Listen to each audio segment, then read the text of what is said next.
हाँ जी friends, good morning everybody. अगर मैं ऑडिबल हूँ मुझे एक बार कंफर्म कर दीजिए।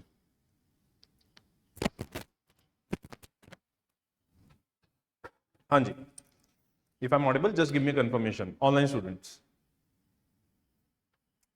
Good morning sir. Yes sir, audible. Okay, कल की क्लास में कोई डाउट? क्वेश्चंस आपको मिल रहे हैं? हाँ जी, दो तीन चीजें कंफर्म कर दो। क्वेश्चंस आपको मिल रहे हैं? कल की क्लास में कोई डाउट है तो पूछ सकते हो। Then we will move to the next topic. कोई डाउट नहीं है? इतनी क्लैरिटी आ चुकी है आप सभी को?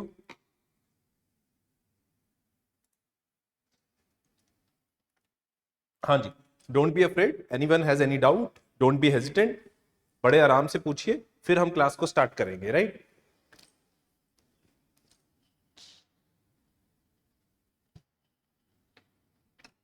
हाँ जी, ऑल क्लियर। अच्छा, एक चीज बता दीजिए, जितने भी स्टूडेंट्स ऑनलाइन है, क्या आपने क्वेश्चंस वगैरह पढ़े हैं?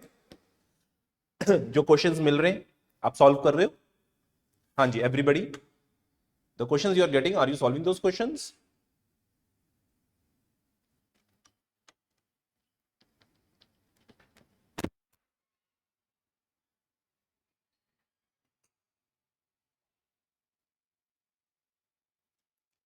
Okay, you are solving the questions, right.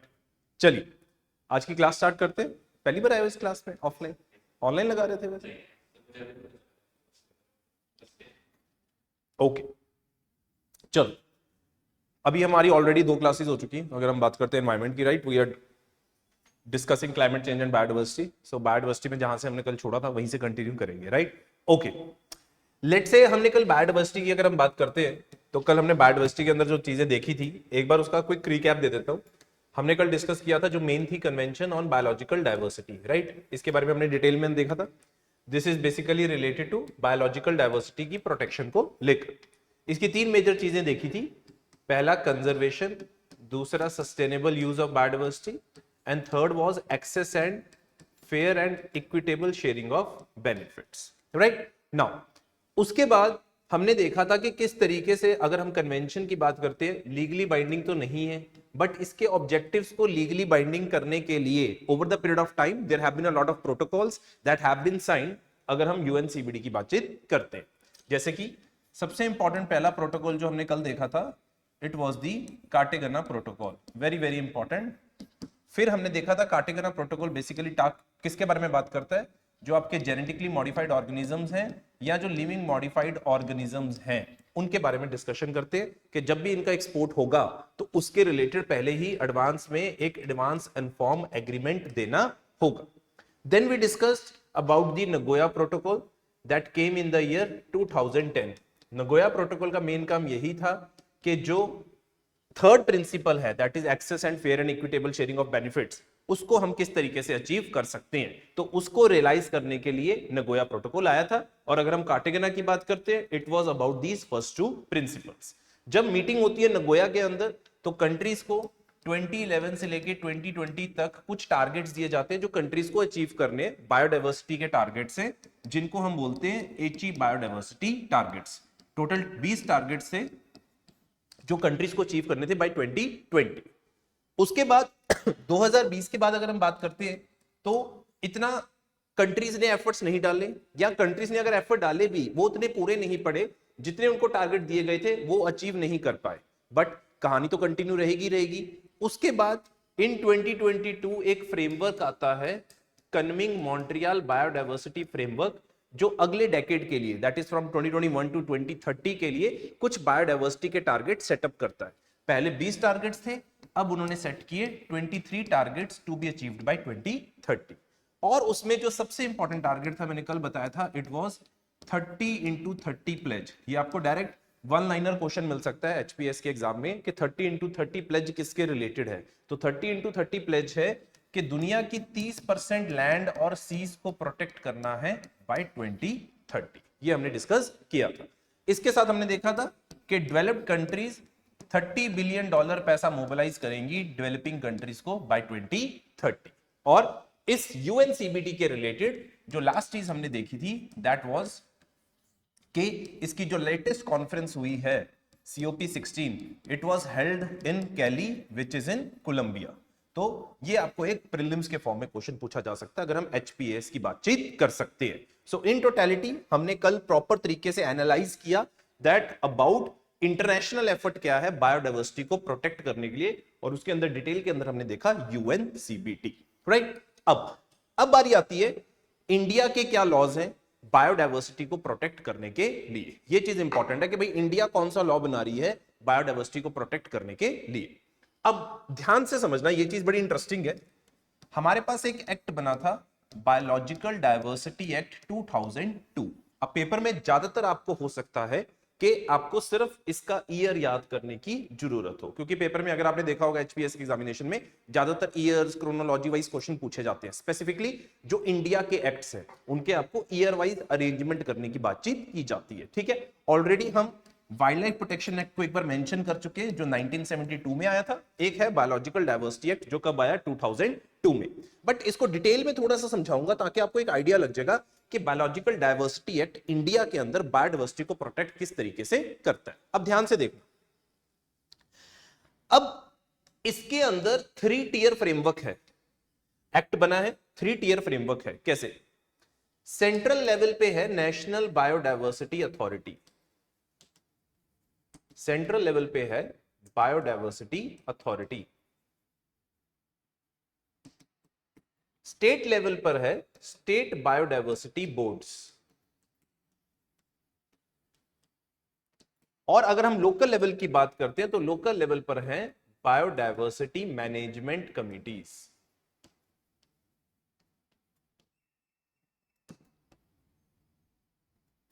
तो अगर हम बायोलॉजिकल डायवर्सिटी एक्ट की बात करते हैं, ये 3 टियर फ्रेमवर्क है। सेंट्रल लेवल पे एनबीए है, स्टेट लेवल पे बायोडाइवर्सिटी बोर्ड है, और biodiversity management committee local level पर है। लास्ट ईयर या उससे पहले साल आपको क्वेश्चन पूछा जा चुका है नेशनल बायोडाइवर्सिटी अथॉरिटी का हेडक्वार्टर कहां पे है, कहां पे है हेडक्वार्टर, कहां पर है, वो हम लिख लेंगे, डोंट वरी। अब थोड़ा सा समझ लेते हैं, हमें चीजें समझ में आ जाएगी। बायोडाइवर्सिटी को सेंट्रल लेवल पे कौन प्रोटेक्ट कर रहा है? एनबीए। स्टेट लेवल पे रिस्पॉन्सिबिलिटी किसकी है? स्टेट बायोडाइवर्सिटी बोर्ड की। और लोकल लेवल पे रिस्पॉन्सिबिलिटी किसकी है? Biodiversity management committee. अगर कोई भी वायलेशन होता है लॉज का, रूल्स का, which are under the biological diversity act, तो ऑब्वियसली बात है अगर वायलेशन होगा तो उसके ऊपर पनिशमेंट होगी। तो पनिश करने की भी पूरी पावर इन तीनों अथॉरिटीज के पास है अगर आपका बायोलॉजिकल डायवर्सिटी एक्ट वायलेट होता है। पर ये तो बड़ी स्पेसिफिक सी चीज होगी कि यार ये नेशनल लेवल पे कर रहा है, स्टेट लेवल पे कर रहा है, लोकल लेवल पे कर रहा है, और तीनों के पास पावर है, अगर रूल्स का वायलेशन होता है तो उसके बदले वो सजा दे सकते हैं। अलग क्या है? ये तो जनरलाइज्ड है, स्पेसिफिक नहीं है, सॉरी जनरलाइज्ड है। स्पेसिफिकेशन क्या है? नाउ स्पेसिफिकेशन ये है, लेट से कोई फॉरेन की एंटिटी या कंपनी इंडिया की बायोडाइवर्सिटी को यूज करना चाहती है, किसी पर्टिकुलर स्पीशीज को यूज करना चाहती है, may be a pharmaceutical company, may a biotech company, यहां की बायोडाइवर्सिटी को यूज करना चाहती है, और यहां पे जो उस पर्टिकुलर स्पीशीज के साथ जो ट्रेडिशनल नॉलेज है, भाई होता है ना कि कोई पर्टिकुलर पौधा है, प्लांट है, जिसके कुछ स्पेसिफिक मेडिसिनल यूज हो सकते हैं, उसके रिलेटेड ट्रेडिशनल नॉलेज जो होगी इंडिया के पास ही होगी, लोकल लोगों के पास ही होगी। वो नॉलेज का एक्सेस चाहती है अगर कोई फॉरेन कंपनी, तो उसको परमिशन कहां से लेनी है? एनबीए से, क्योंकि सेंटर का मामला है तो यहां पे परमिशन कौन देगा? National biodiversity authority.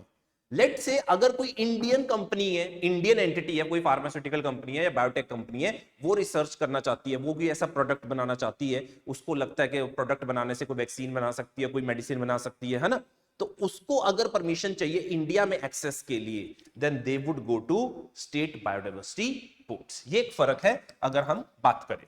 Foreign entity कहां जाएगी? नेशनल बायोडाइवर्सिटी अथॉरिटी के पास, और जो इंडियन एंटिटी या कंपनी है वो किसके पास जाएगी? स्टेट बायोडाइवर्सिटी बोर्ड्स के पास। अब सवाल आता है इनका क्या काम है अगर हम बीएमसी की बातचीत करते। बीएमसी लोकल लेवल पे प्रोटेक्ट कर रहे हैं बायोडाइवर्सिटी को। जब ये लोकल लेवल आ गया तो ऑब्वियस सी बात है इनका ही इंटरेक्शन होगा जो लोकल कम्युनिटीज हैं। अगर हम बात करते हैं इन्होंने क्या करना है, जो भी आपके लोकल इंडिजीनियस लोग हैं उनसे पास जो भी ट्रेडिशनल नॉलेज है कोई भी बायोडाइवर्सिटी को लेके, उन सबको डॉक्यूमेंट करना है। क्या करना है? डॉक्यूमेंटेशन करनी है। डॉक्यूमेंटेशन किस फॉर्म में? एक रजिस्टर बनाया जाता है जिसको बोलते हैं पीबीआर। क्या बोलते हैं? पीबीआर। पीबीआर की फुल फॉर्म है पीपल्स बायोडाइवर्सिटी रजिस्टर। भाई लोकल लोगों के पास जो बायोडाइवर्सिटी को लेके नॉलेज है, बीएमसी का काम है उस नॉलेज को इस रजिस्टर के अंदर डालना, ताकि अगर कोई फॉरेन कंपनी आती है या इंडियन कंपनी आती है किसी पर्टिकुलर बायोडाइवर्सिटी की यूसेज के लिए, उसके एक्सेस के लिए, तो एक्चुअली में उसे एक्सेस किस चीज का चाहिए? पीबीआर का। किसका एक्सेस चाहिए? पीबीआर का। तभी वो पता चलेगा कि कोई प्रोडक्ट बनाना है, कितनी मात्रा में बनाना है, कितनी क्वांटिटी में डालना है, वो सारी इंफॉर्मेशन कहां पे है? पीबीआर में। तो पीबीआर का एक्सेस किसके पास है? अगर हम बात करते हैं बीएमसी के पास है। जितनी भी लोकल लेवल पे बीएमसीज हैं यही इनको बना रही है। बट हां, अगर फॉरेन कंपनी है तो पहले परमिशन एनबीए से लेनी पड़ेगी। अगर स्टेट कंपनी है या इंडियन एंटिटी है तो परमिशन किससे लेनी पड़ेगी? They have to take it from the state biodiversity board. ये आपका प्रॉपर एक एक्ट है जिसका नाम क्या है? Biological diversity act. सिंपल है। हाँ जी ऑनलाइन स्टूडेंट्स, यहां तक क्लैरिटी है? 3 लेवल पे मैंने बात करी है, एक एनबीए है, एसबीबी है और बीएमसी है। ये नेशनल लेवल पे प्रोटेक्ट कर रहा है, ये स्टेट लेवल पे प्रोटेक्ट कर रहा है, ये लोकल लेवल पे प्रोटेक्ट कर रहा है। अगर कोई फॉरेन कंपनी परमिशन मांगने के लिए आ रही है तो हमें परमिशन देनी चाहिए, पर परमिशन देगा कौन? एनबी। इंडियन एंटिटी आ रही है तो परमिशन कौन देगा?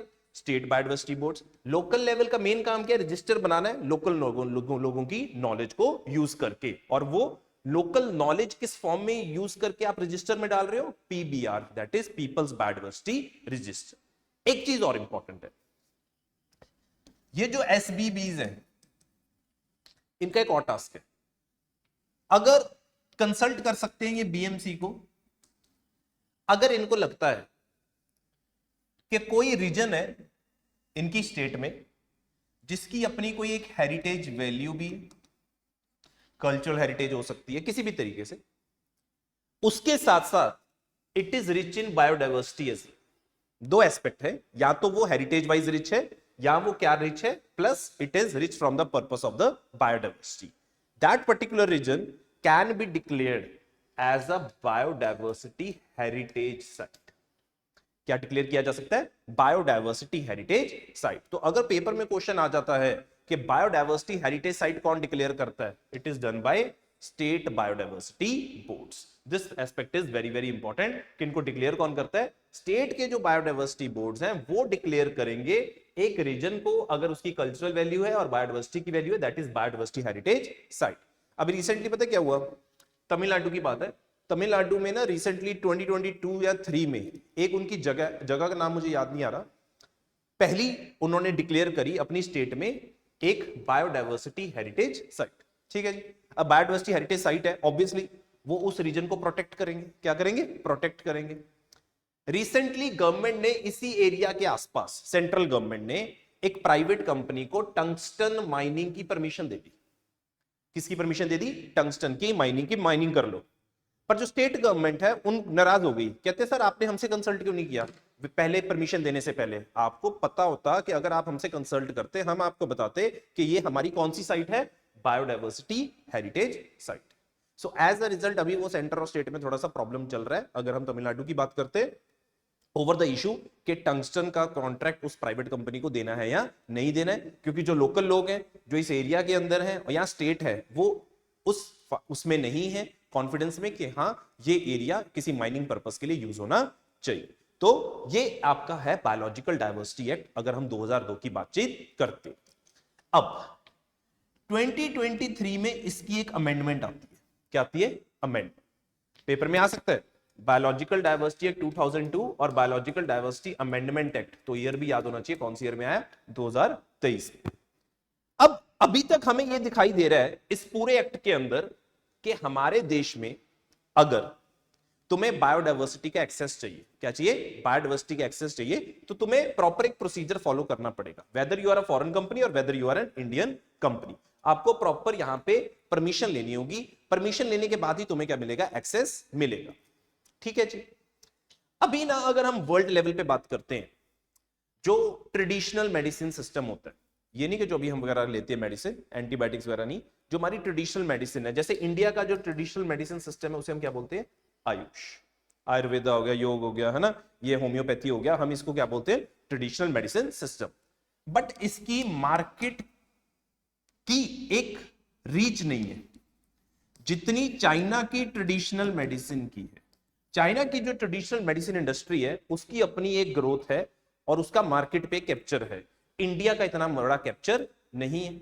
अब जो आयुष के अंदर डील करते हैं, मान लीजिए जो आयुष के अंदर डील करते हैं वो कहते हैं कि सर आप चाहते हो कि एक तरह से कि हमारा नाम बड़ा हो, अगर आप चाहते हो कि हमारा नाम बड़ा हो तो हमें पेपर वर्क नहीं चाहिए कि अगर हमें कोई लोकल स्पीशीज को यूज करना है या एक्सेस चाहिए बायोडायवर्सिटी का, हमें परमिशन नहीं लेनी है, क्योंकि अगर हम परमिशन लेते रहेंगे तो हम तो इनके चक्कर काटते रह जाएंगे। किसके? स्टेट बायोडायवर्सिटी बोर्ड्स के। आप एक काम करो, हमें ये परमिशन से एग्जेम्प्ट कर दो। क्या कर दो? एग्जेम्प्ट कर दो। तो क्या किया बायोलॉजिकल अमेंडमेंट एक्ट 2023 में कि ये जो आयुष प्रैक्टिशनर्स हैं इनको एग्जेम्प्ट कर दिया to take permission from state biodiversity boards. पहली चीज। दूसरी चीज, मान लो यार तुम कंपनी हो, इंडिया की हो या फॉरेन की हो, तुम इंडिया की बायोडायवर्सिटी को यूज करते हो। अगर तुम बायोडायवर्सिटी को यूज करते हो, मान लो कि तुम्हारा एक्सपेरिमेंट सक्सेसफुल हो गया, तुमने कोई प्रोडक्ट बना लिया जिसके ऊपर पेटेंट ले लिया, क्या तुम्हारा फर्ज नहीं बनता कि इंडिया को कुछ उसका बेनिफिट मिलना चाहिए? होना चाहिए ना कि इंडिया को भी उसका कुछ बेनिफिट मिले, क्योंकि तुमने बायोडायवर्सिटी तो इंडिया की यूज करी है, या तुम फॉरेन कंपनी हो या तुम इंडिया की कंपनी हो, पर तुम्हारा फर्ज बनता है कि इंडिया के साथ तुम उसके कुछ बेनिफिट को शेयर करो। यही तो हमने कल डिस्कस किया था कि थर्ड ऑब्जेक्टिव क्या है? एक्सेस। जो हमने बात करी, फॉरेन कंपनी इंडियन कंपनी आती है तो एक्सेस दो, और साथ में क्या है? Fair and equitable sharing of benefits. अब इसी चीज को अगर हम फॉलो करें तो जो बेनिफिट्स थे 2002 के अंदर, अगर हम बात करते हैं, पहले फॉरेन कंपनी या इंडियन कंपनी अगर कुछ प्रोडक्ट ऐसा बना लेती है, उसके बाद जो बेनिफिट्स शेयर होने हैं उसके अंदर लोकल कम्युनिटीज को कंसल्ट किया जाता था। किसको कंसल्ट किया जाता था? लोकल कम्युनिटीज को। मान लीजिए इनका कुछ 100 रुपए का प्रॉफिट हुआ और इन्होंने इंडिया को 20 रुपए देने हैं, तो वो किस तरीके से शेयर हो, लोकल कम्युनिटीज का डिसीजन होता था। जो नई अमेंडमेंट आई 2023 की, इन्होंने लोकल कम्युनिटीज को इस रोल से रिमूव कर दिया कि लोकल कम्युनिटीज का कोई रोल नहीं रहेगा, कितना बेनिफिट शेयर होगा, जो भी प्रॉफिट आएंगे, अगर कोई बायोडायवर्सिटी को यूज करके कुछ प्रोडक्ट बनाता है उसके बाद कंपनी शेयर करती है, तो उस डिसीजन मेकिंग में आपने लोकल कम्युनिटीज को हटा दिया। तो दो चीजें करी, एक आपने क्या किया? आयुष प्रैक्टिशनर्स को क्या कर दिया? एग्जेम्प्ट कर दिया। और दूसरा बड़ा काम क्या किया आपने? आपने उसी के साथ लोकल कम्युनिटीज को डिसीजन मेकिंग से बाहर निकाल दिया। क्या मैं कह सकता हूं कि पहले एक्ट बड़ा स्ट्रांग था, पहले एक्ट बायोडायवर्सिटी को प्रोटेक्ट कर रहा था, सस्टेनेबल यूज की बात करता था, fair and equitable sharing of benefits की बात करता था, अब थोड़ा सा मुझे डाइसी सा नजर आ रहा है, परमिशन की इनको रिक्वायरमेंट नहीं है। दूसरा, ये जो लोकल कम्युनिटीज है इनका रोल नहीं है किसके अंदर? डिसीजन मेकिंग के अंदर। मान लो ये जो प्रैक्टिशनर्स हैं ये जब एक्सेस के लिए परमिशन नहीं ले रहे, तो ये क्या गारंटी है कि ये बेनिफिट भी शेयर करेंगे? So that is a big question mark, जो आज के टाइम पे अगर हम बात करें इस पूरे एक्ट के अंदर आया है, जो कि नया अमेंड होकर आया है। तो ये हमारे सामने इंडिया का बायोलॉजिकल डाइवर्सिटी एक्ट है। तो दो चीजें याद रखनी है हमने अगर हम बात करते हैं। पहली बात, बायोलॉजिकल डाइवर्सिटी एक्ट 2002 में आया, और फिर आता है biological diversity amendment act 2023, right? तो एक काम करो, साइड में टेबल बना लो, दो दो पॉइंट्स लिख लो। हाँ जी ऑनलाइन स्टूडेंट्स, यहां तक क्लियर आप लोगों को?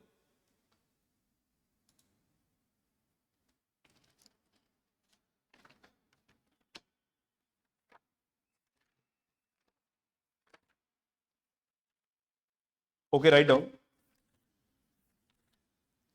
इसके अंदर लिख लो बायोलॉजिकल डाइवर्सिटी एक्ट 2002 में, फटाफट लिखो, राइट डाउन। इट क्रिएटेड, ऐसे लिखना, इट क्रिएटेड लिखो, पहला पॉइंट लिखो, ए बी सी डी करके लिखना। A, national biodiversity authority, national biodiversity authority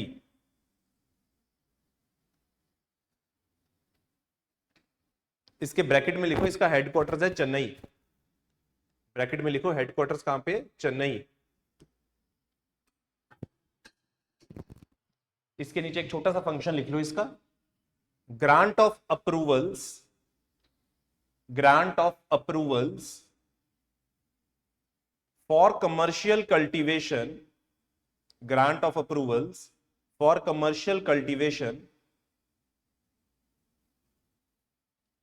of biological resources, grant of approval for commercial cultivation of biological resources by foreign entities, by foreign entities.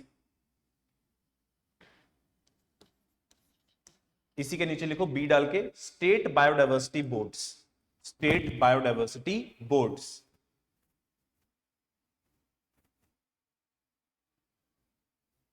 इसके नीचे function लिख लो इसका, grant of approvals, grant of approvals for commercial cultivation, for commercial cultivation of biological resources, of biological resources by Indian entities, by Indian entities। एक और point लिख लो इसी के अंदर, शॉर्ट फॉर्म में लिखना, state biodiversity boards, state biodiversity boards with the consultation of, state biodiversity boards with the consultation of biodiversity management committees, state biodiversity boards with the consultation of biodiversity management committees,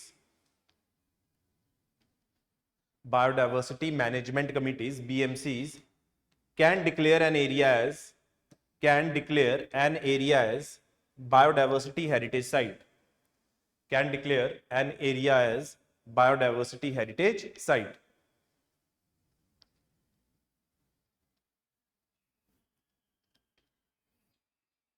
okay, third लिखो, C डाल के लिखो, BMC, biodiversity management committees, biodiversity management committees, right down. Their main purpose is to help in preparation of, to help in preparation of People's Biodiversity Register, People's Biodiversity Register, which contains traditional knowledge, which contains traditional knowledge। हाँ जी, online students यहां तक आपने लिख लिया, एक बार confirm कर दो। हाँ जी एवरीबॉडी, ओके। अमेंडमेंट एक्ट में लिखो, it exempted AYUSH practitioners, it exempted AYUSH practitioners from taking permission, from taking permission from state biodiversity boards, from state biodiversity boards. इसी के नीचे लिखो second point, local communities are removed from the process of, local communities are removed from the process of decision making, local communities are removed from the process of decision making.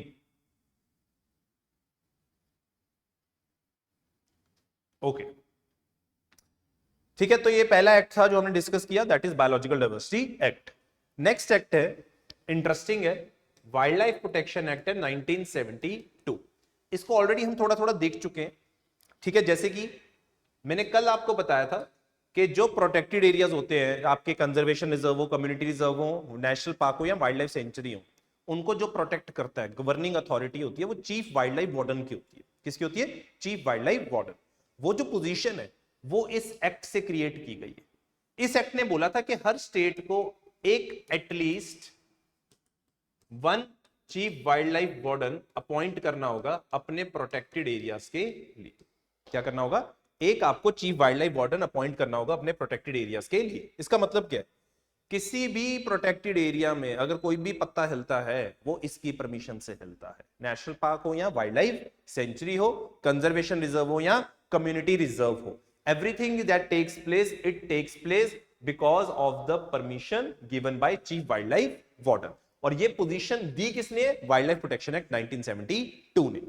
दूसरी important चीज जो हमें यहां से पता होनी चाहिए कि वाइल्ड लाइफ प्रोटेक्शन एक्ट ने बहुत सारी ऑर्गेनाइजेशंस और बॉडीज बनाई, जैसे कि WPA एक्ट ने बनाया national board for wild life. अब ये national board for wild life क्या है? वाइल्ड लाइफ के रिलेटेड जितने भी मैटर्स हैं इंडिया के अंदर, अगर मान लीजिए उनको हेड कौन करता है, national board for wild life. National park का बाउंड्री चेंज करनी है, वाइल्ड लाइफ सेंचुरी का बॉर्डर चेंज करना है या बाउंड्री को कम करना है, बढ़ाना है, वो किसकी रिकमेंडेशन पे होगा, national board for wild life. और इसको कौन हेड करता है, प्राइम मिनिस्टर। कौन हेड करता है, प्राइम मिनिस्टर। सिमिलरली अगर ये नेशनल लेवल पे एक वाइल्ड लाइफ बोर्ड बना रहा है तो ये स्टेट लेवल पे भी एक बोर्ड बनाएगा जिसका क्या नाम है, state board for wild life.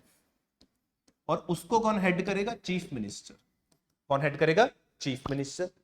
इसी के साथ इसने और भी बॉडीज बनाई, लाइक इसने एक प्रोविजन रखा था कि आने वाले टाइम में टाइगर्स की कंजर्वेशन के लिए कोई बॉडी बननी चाहिए।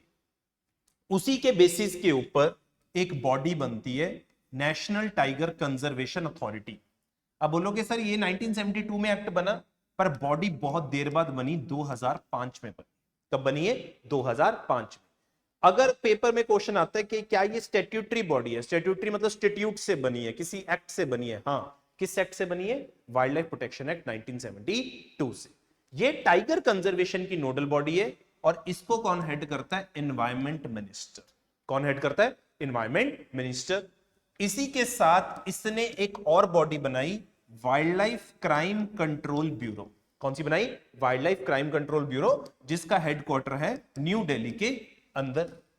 यह बनी थी 2006 में। फिर इसी के साथ अगर हम बात करते हैं, इन्होंने एक और बॉडी बनाई, सेंट्रल जू अथॉरिटी 1982। क्या बनाई थी, जूस की प्रोटेक्शन के लिए सेंट्रल जू अथॉरिटी 1982। तो ये ऑर्गेनाइजेशन बॉडीज सारी कहां से बनी है, वाइल्ड लाइफ प्रोटेक्शन एक्ट 1972। पर वाइल्ड लाइफ प्रोटेक्शन एक्ट का काम सिर्फ ये नहीं है, इसका एक मेन काम क्या, जब ये 1972 में आया था इसके अंदर 6 शेड्यूल्स थे।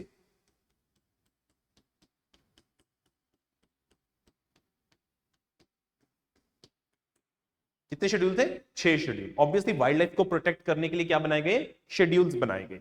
जैसे कि जो सबसे ज्यादा प्रोटेक्टेड एनिमल्स थे, मतलब अगर इनके रिलेटेड कोई आप वायलेशन करते हो तो आपकी पनिशमेंट काफी ज्यादा होगी, वो कौन से शेड्यूल में थे, 1 और 2 में। 1 और 2 में डालने का कोई क्राइटेरिया नहीं था, बराबर सही था, कुछ ऐसा नहीं है अपनी मर्जी से चल रहा था, ये शेड्यूल 1 में चला जाएगा, 2 में चला जाएगा, पर दोनों के अंदर पनिशमेंट सेम मिलती। फिर एनिमल्स जिनकी थोड़ी कम प्रोटेक्शन है उनको कहां पे डाला गया, शेड्यूल 3 और 4 में।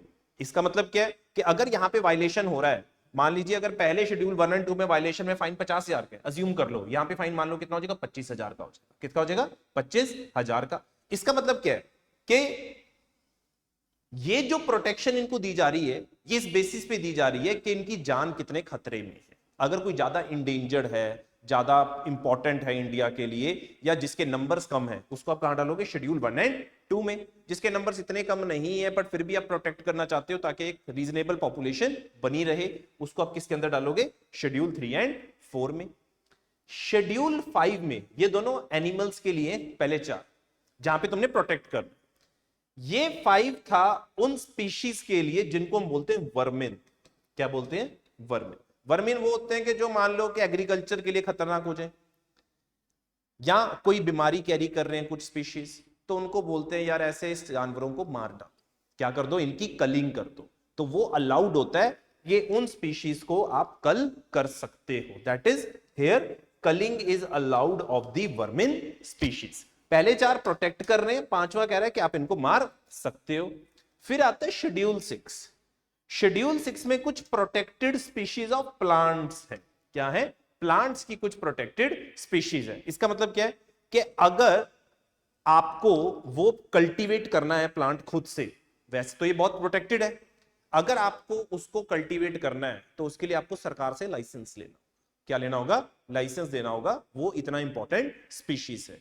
इस तरीके से वाइल्ड लाइफ को प्रोटेक्ट किया गया था 6 शेड्यूल्स के अंदर, शेड्यूल 1, 2, 3, 4, 5 और 6। 6वां प्लांट्स के लिए, पहले 2 में हाईएस्ट डिग्री ऑफ प्रोटेक्शन है, तीसरे और 4 में लोअर डिग्री ऑफ प्रोटेक्शन है। दोनों में एनिमल्स की बात हो रही है, यहां पे किस स्पीशीज को आप मार सकते हो एनिमल्स की, और छठी किसके लिए है, प्रोटेक्टेड स्पीशीज ऑफ प्लांट्स। इन्होंने इसके अंदर चेंजेस किए, wild life protection amendment act लेके आए 2022। क्या लेके आए, wild life protection act amendment act 2022। इसके अंदर कुछ चेंजेस किए। क्या चेंजेस किए, इन्होंने शेड्यूल जो 6 थे उसको कम करके 4 कर दिए। क्या कर दिए? 4। कैसे? कहते यार 1 और 2 में कोई फर्क तो था ही नहीं, इनको क्लब करके क्या बना दो? शेड्यूल 1। जो शेड्यूल 3 और 4 था, कहते इनमें कोई फर्क तो है नहीं, इनको क्लब करके क्या बना दिया? शेड्यूल 2। जो वर्मिन थे उनको बोला कि स्पेसिफिक मेंशन करने की जरूरत नहीं है कौन सा वर्मिन है। अगर किसी स्टेट गवर्नमेंट को लगेगा आने वाले टाइम में कि ये वर्मिन है तो उसकी कलिंग की जा सकती है, पहले से उसको मेंशन करने की जरूरत नहीं है। तो जो शेड्यूल 5 था ओरिजिनली वो हटा दिया, जो शेड्यूल 6 था वो किस में डाल दिया? शेड्यूल 3 में, that is protected species of plants. पहला highest degree protection to animals, lower degree protection to animals, protected species of plants. What about schedule 4? ये एक नया शेड्यूल ऐड किया। क्या किया? नया शेड्यूल ऐड किया। क्यों किया? अब ध्यान से समझो। मान लो ये ऑस्ट्रेलिया है, ये मान लो इंडिया, यहां से कोई स्पेसिफिक एक्सोटिक स्पीशीज इंडिया में इसका ट्रेड हो रहा है। मान लो इंडिया में लोगों को शौक होता है एक्सोटिक स्पीशीज का, है ना, किसी की स्किन का, किसी के प्लांट का, मान लीजिए वो इंडिया में इलीगल तरीके से ट्रेड हो रहा है। इंडियन अथॉरिटीज ने उसको पकड़ लिया, मान लो वो स्पीशीज ऑस्ट्रेलिया में ही मिलता है, वो स्पीशीज इंडिया में नहीं मिलता। अगर मान लो वो इंडिया में नहीं मिलता स्पीशीज, क्या वो ओरिजिनल इस एक्ट में कवर होता? नहीं होता, क्योंकि यहां पे तो हम अपने देश की वाइल्ड लाइफ को प्रोटेक्ट कर रहे हैं, तो हमारे देश में तो नहीं मिल रहा था, तो उसको प्रोटेक्शन नहीं थी। अब तुमने स्पीशीज ट्रेड हो रहा है, बट क्या तुमने उसको प्रोटेक्शन दे रखी है उस स्पीशीज को? क्योंकि तुम्हारे देश में तो वाइल्ड लाइफ में कवर नहीं है, तो ऐसे स्पीशीज को कैसे प्रोटेक्ट करोगे? उसके रिलेटेड ऑलरेडी वर्ल्ड लेवल पे एक ऑर्गेनाइजेशन है जिसका नाम है CITES, that is convention on international trade in endangered species, कि जो इंडेंजर्ड स्पीशीज है उसके इंटरनेशनल ट्रेड को कंट्रोल करती है। इंडिया इसका मेंबर है, बट इंडिया ने अपने देश में इसको इंप्लीमेंट करने के लिए कोई लॉ नहीं बना रखा। कोई लॉ तो होना चाहिए ना कि अगर ऑस्ट्रेलिया कोई स्पीशीज पकड़ा गया इतना ट्रेड करता हुआ तो उसके ऊपर कितना फाइन लगेगा, कितनी पनिशमेंट होगी, ये चीज होनी तो चाहिए। अगर कोई फाइन ही नहीं है, पनिशमेंट ही नहीं है, कोई लॉ ही नहीं है, फिर सजा किस बात की? सजा तो किसी बात की नहीं आएगी। तो इंडिया में ये जो स्पेसिफिक स्पीशीज हैं जो साइटीज के अंदर हैं, उनको प्रोटेक्शन देने के लिए एक अलग से शेड्यूल बनाया जिसका नाम क्या रखा? शेड्यूल 4। और इसके अंदर स्पीशीज किसके डाले? जो साइटीज के अंदर लिस्टेड है। इस तरीके से हमने अपना नया वाइल्ड लाइफ प्रोटेक्शन एक्ट लेके आए और उसके अंदर चेंजेस किए। तो फिलहाल की घड़ी में कितने शेड्यूल हैं? 4 शेड्यूल हैं। पहला एनिमल्स के लिए हायर प्रोटेक्शन, दूसरा लोअर प्रोटेक्शन टू एनिमल्स, तीसरा protected species of plants, and fourth is specific protection given to the species under CITES. एक और इंपॉर्टेंट चीज, पहले वाइल्ड लाइफ प्रोटेक्शन एक्ट 1972 में मान लो आपके पास कैप्टिविटी में एलिफेंट्स होते रिलीजियस पर्पस के लिए, एंटरटेनमेंट पर्पस के लिए। आपने देखा होगा वो कैप्टिविटी में एलिफेंट्स होते हैं लोगों के पास, वो पूरे रेगुलेटेड होते हैं। क्या होते हैं? रेगुलेटेड। और उनका ट्रेड अलाउड नहीं होता और नहीं था under wild life protection act 1972। जो एलिफेंट्स किसके अंदर है? कैप्टिविटी के अंदर है, उनका ट्रेड अलाउड नहीं था। मतलब ऐसा नहीं है कि मेरे पास कैप्टिव एलिफेंट है, मैंने किसी को बेच दिया, पैसे कमा लिए, किसी और स्टेट में बेच दिया, पैसे कमा लिए। जिनके पास है ऑलरेडी वो रेगुलेटेड है और वही रहते हैं, अलग से तुम एक्स्ट्रा नहीं कर सकते हो, बस वही रहेंगे। उनके ऊपर नंबर होता है, प्रॉपर मार्किंग होती है, पर तुम उनको बेच नहीं सकते। क्या नहीं कर सकते? बेच नहीं सकते। अगर तुम बेचने लग जाओगे, मान लो मेरे पास एक कैप्टिविटी में एलिफेंट है, मैंने उसको मान लीजिए 4 लाख में बेच दिया। कितने में बेच दिया? 4 लाख में। अब मेरे को पैसा दिखने लग गया, मेरे को लगेगा यार इनको बेच के तो पैसा मिलता है, तो मैं जंगल से एलिफेंट पकड़ पकड़ के उनको बेचना शुरू कर दूंगा, तो एलिफेंट की संख्या क्या हो जाएगी? कम हो जाएगी। इस वजह से कैप्टिव एलिफेंट्स का ट्रेड अलाउड नहीं था। नए वाइल्ड लाइफ अमेंडमेंट एक्ट में कैप्टिव एलिफेंट्स का ट्रेड अलाउड है। क्या है? Trade allowed. ये दो बेसिक डिफरेंस है अगर हम बात करते हैं the difference from wild life protection act 1972 and wild life protection amendment act of 2022। यहां पे शेड्यूल 4 कर दिए और दूसरी खतरनाक चीज क्या करी? जो एलिफेंट्स कैप्टिविटी में हैं उनका ट्रेड अलाउ कर दिया। क्लियर है इतनी चीज? हाँ जी ऑनलाइन स्टूडेंट्स, एक बार जल्दी से कंफर्म कर दो। चलो लिख लो फटाफट इसे, हेडिंग लिख लो, wildlife protection act 1972।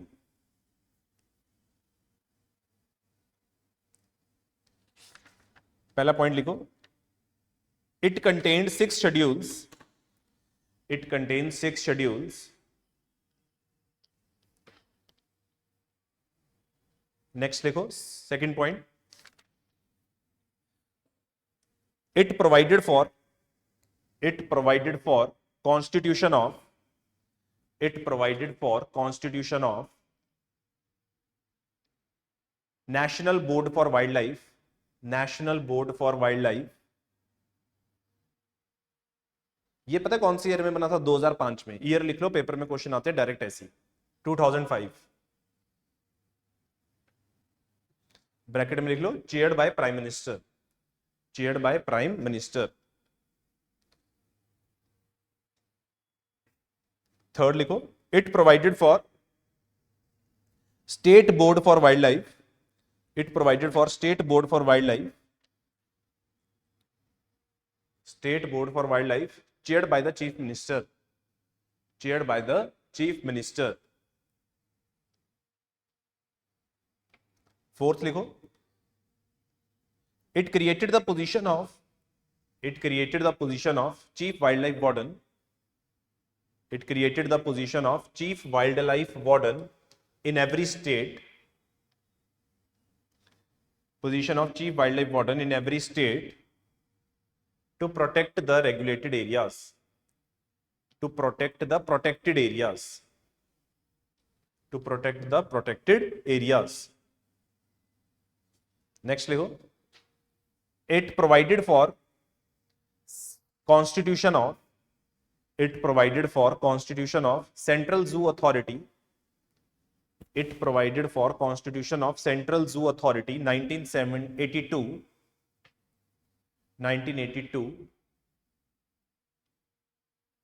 comma, consisting total of 10 members, consisting total of 10 members and being chaired by the environment minister, and being chaired by the environment minister।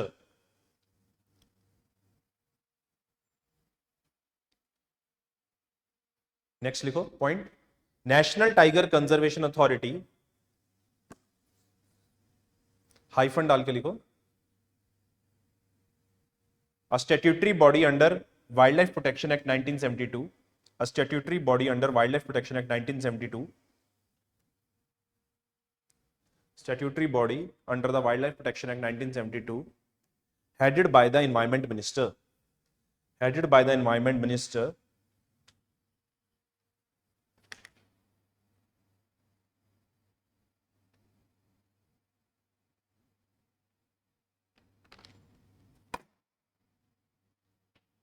environment minister act as the nodal body, act as the nodal body for the conservation of tigers, act as the nodal body for the conservation of the tigers। Next देखो, इसी के साथ है, it provided for wild life crime control bureau, it provided for wild life crime control bureau formed in 2006, formed in 2006, headquartered in New Delhi, formed in 2006, headquartered in New Delhi। हाँ जी online students, यहां तक सबको clear है? Paper में ऐसे question आएंगे, आपको ईयर पूछ लेंगे, सेंट्रल जू अथॉरिटी कब बनी, कौन इसको हेड कर रहा है, एनटीसीए कब बनी, 2005 में बनी, wild life crime control bureau कब आया, वाइल्ड लाइफ प्रोटेक्शन एक्ट क्या आया। ठीक है, ये सारी चीजें इंपॉर्टेंट है, पेपर में क्रोनोलॉजी ही पूछते हैं, बट अगर आपको स्टोरी पता है अब आपको इजी हो जाएगा अगर पेपर में क्वेश्चन अटेम्प्ट करना है। नेक्स्ट लिखो, हेडिंग लिखो, wild life protection amendment act 2022, wild life protection amendment act 2022। दो ही पॉइंट लिख लो। पहला पॉइंट लिखो, सर पीडीएफ देना किस चीज की बेटा, इतनी पीडीएफ तो आ रही है आपके पास। पहला लिखो, it contains 4 schedules, it contain 4 schedules, full stop। The 4th schedule is for the The fourth schedule is for the species listed under. The fourth schedule is for the species listed under CITES. For the species listed under CITES.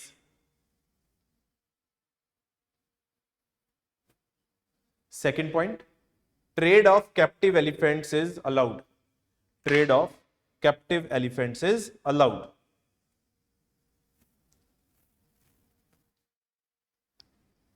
ठीक है guys, कल ना मैंने बताया था आपको 58 tiger reserve जो है चेक कर लेना एक बारी। माधव टाइगर रिजर्व है जो मध्य प्रदेश में, ये इधर का 9th टाइगर रिजर्व है, ये करेक्शन कर लेना एक बारी। माधव टाइगर रिजर्व यहां का 58 टाइगर रिजर्व।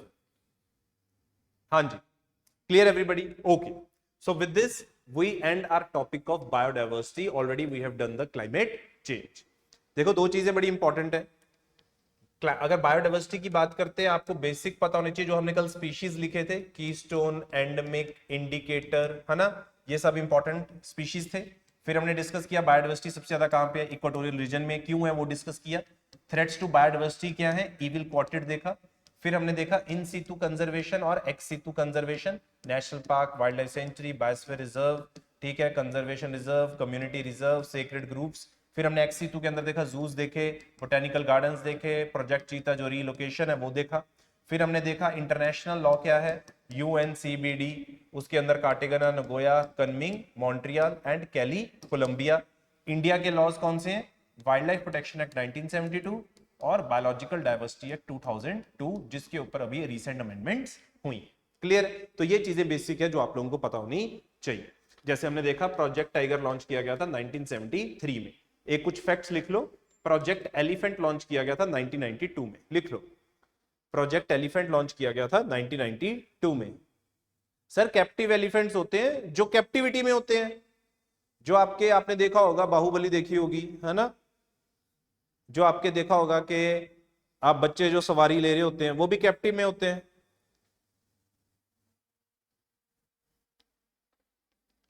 हाँ जी,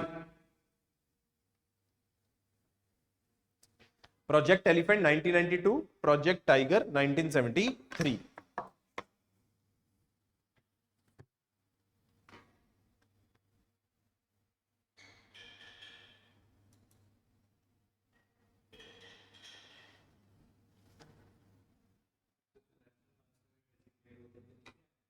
Recording in progress. Wildlife protection act 1972, उसी के अंदर वाइल्ड लाइफ प्रोटेक्शन एक्ट 1972 के अंदर आपके नेशनल पार्क्स आ जाते हैं, वाइल्ड लाइफ सेंचुरीज आ जाती हैं, कंजर्वेशन रिजर्व आ जाते हैं, कम्युनिटी रिजर्व आ जाते हैं, ये सारे वाइल्ड लाइफ प्रोटेक्शन एक्ट 1972 के अंदर।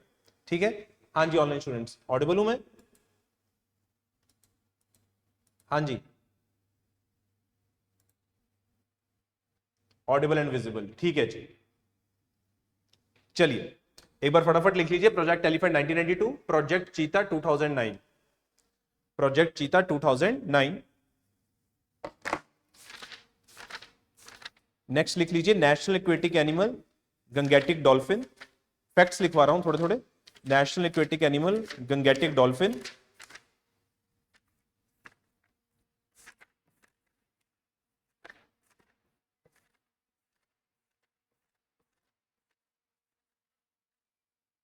ठीक है, एक ना ऑर्गेनाइजेशन का नाम लिख लो, animal welfare board, animal welfare board established in 1962, animal welfare board established in 1962 under, animal welfare board established in 1962 under prevention of cruelty of animals act 1960, under prevention of cruelty of animals act 1960। एक और लिख लो, organisation का नाम लिखो traffic, TRAFFIC, UPSC में काफी बार पूछी जाती है ये, लिख लो ट्रैफिक, लिखो। लॉन्च्ड इन 1976, इंटरनेशनल ऑर्गेनाइजेशन है, 1976। It is a joint initiative by Worldwide Fund for Nature. It's a joint initiative by Worldwide Fund for Nature, WWF and IUCN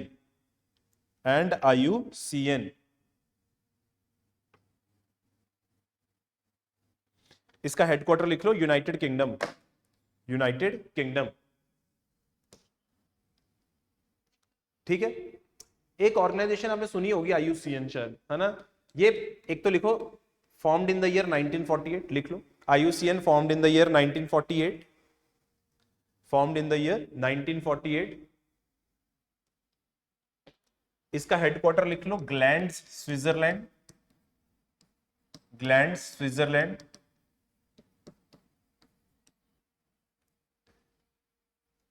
GLANDS, Gland Switzerland.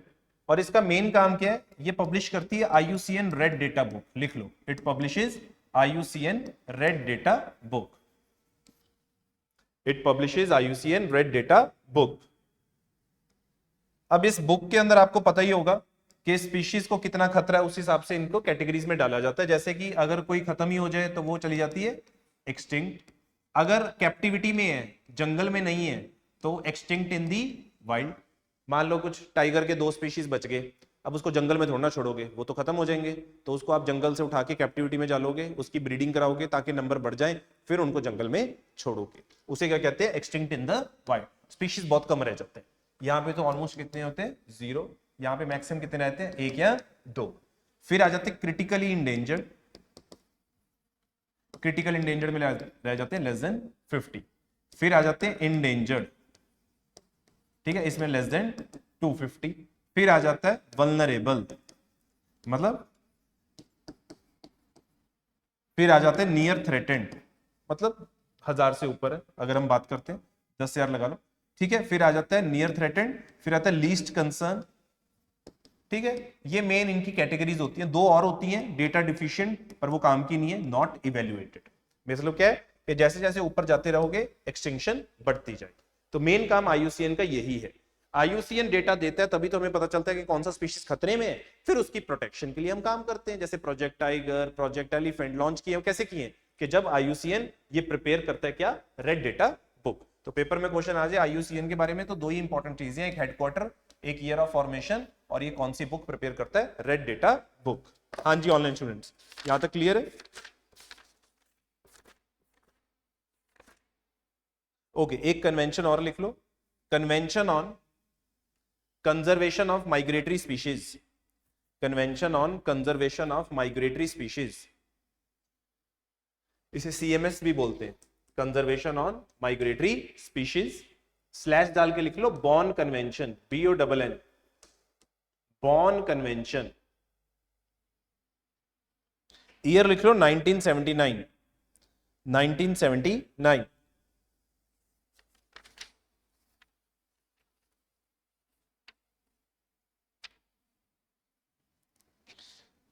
ठीक है, ओके। एक और लिख लो, convention on international trade in endangered species, CITES, CITES, convention on international trade in endangered species, साइटेज।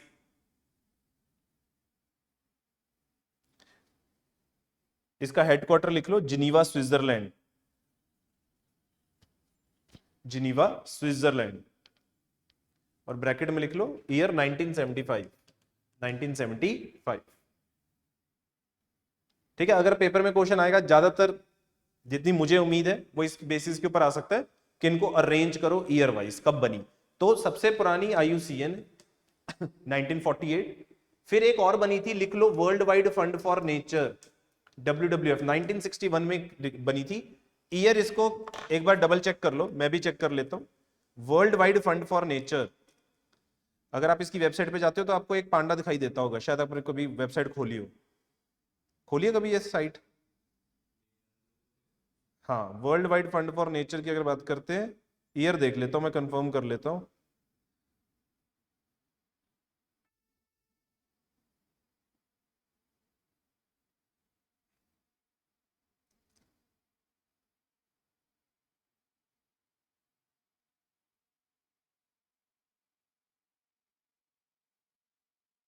हाँ 1961 है, headquarter लिख लो इसका ग्लैंड स्विट्जरलैंड, ग्लैंड स्विट्जरलैंड।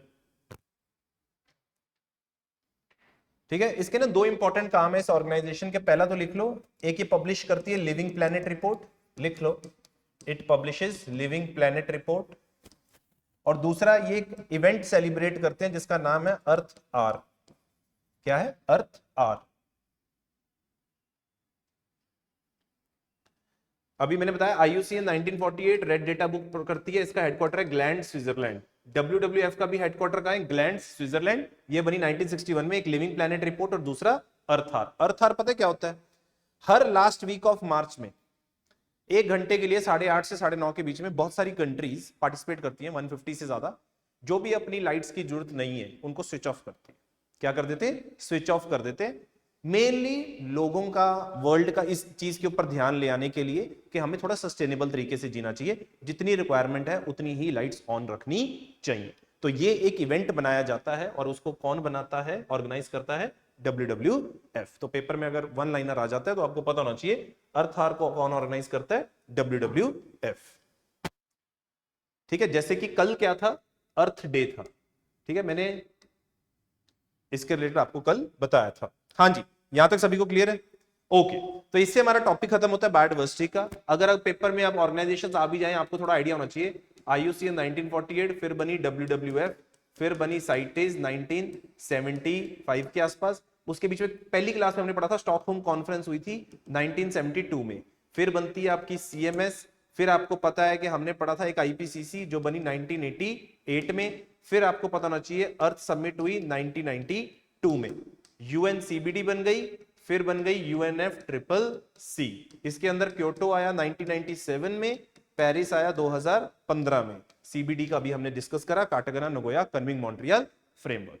तो ऐसे हमने इंटरनेशनल ऑर्गेनाइजेशंस के ईयर भी कवर कर लिए और ऑर्गेनाइजेशंस भी कवर कर लिए। इंडिया के पर्सपेक्टिव में आपको पता होना चाहिए कि wild life protection act discuss हुआ है, बायोलॉजिकल डाइवर्सिटी एक्ट हुआ है, नेशनल टाइगर कंजर्वेशन अथॉरिटी हुई है, एनिमल वेलफेयर बोर्ड हुआ है। फिर जो भी चीजें हमने और भी लिखी हैं इस पर्सपेक्टिव से, तो याद रह जाएंगी चीजें, तो आप इसको क्रोनोलॉजिकल वाइज अरेंज कर सकते हो। हाँ जी, यहां तक क्लियर है तो टाइप कर दो एक बार यस। फिर हम नेक्स्ट टॉपिक की तरफ जाते हैं जो है इकोलॉजी। Write down. इकोलॉजी बस समझ लो, इसके आपको डायरेक्ट क्लास नोट्स मिल जाएंगे, आपको लिखने की जरूरत नहीं है। ठीक है, आपको ग्रुप के अंदर क्लास नोट्स मिल जाएंगे, बस एक बार इसको समझ लो। पहले जितना अगर क्लियर है एक बार टाइप कर दो यस।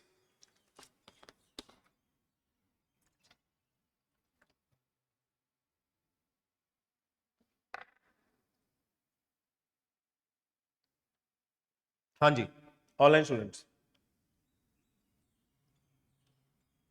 देखो, आपके सिलेबस में ना एक चीज मेंशन है, इकोलॉजी, बायोडायवर्सिटी और क्लाइमेट चेंज।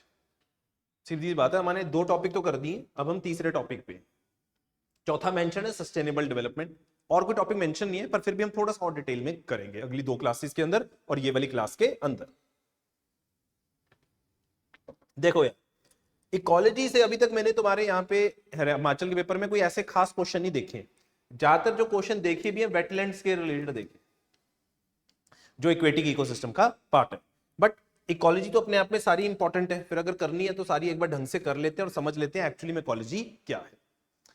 देखो, है बहुत सिंपल सी चीज, इकोलॉजी तो स्टडी है।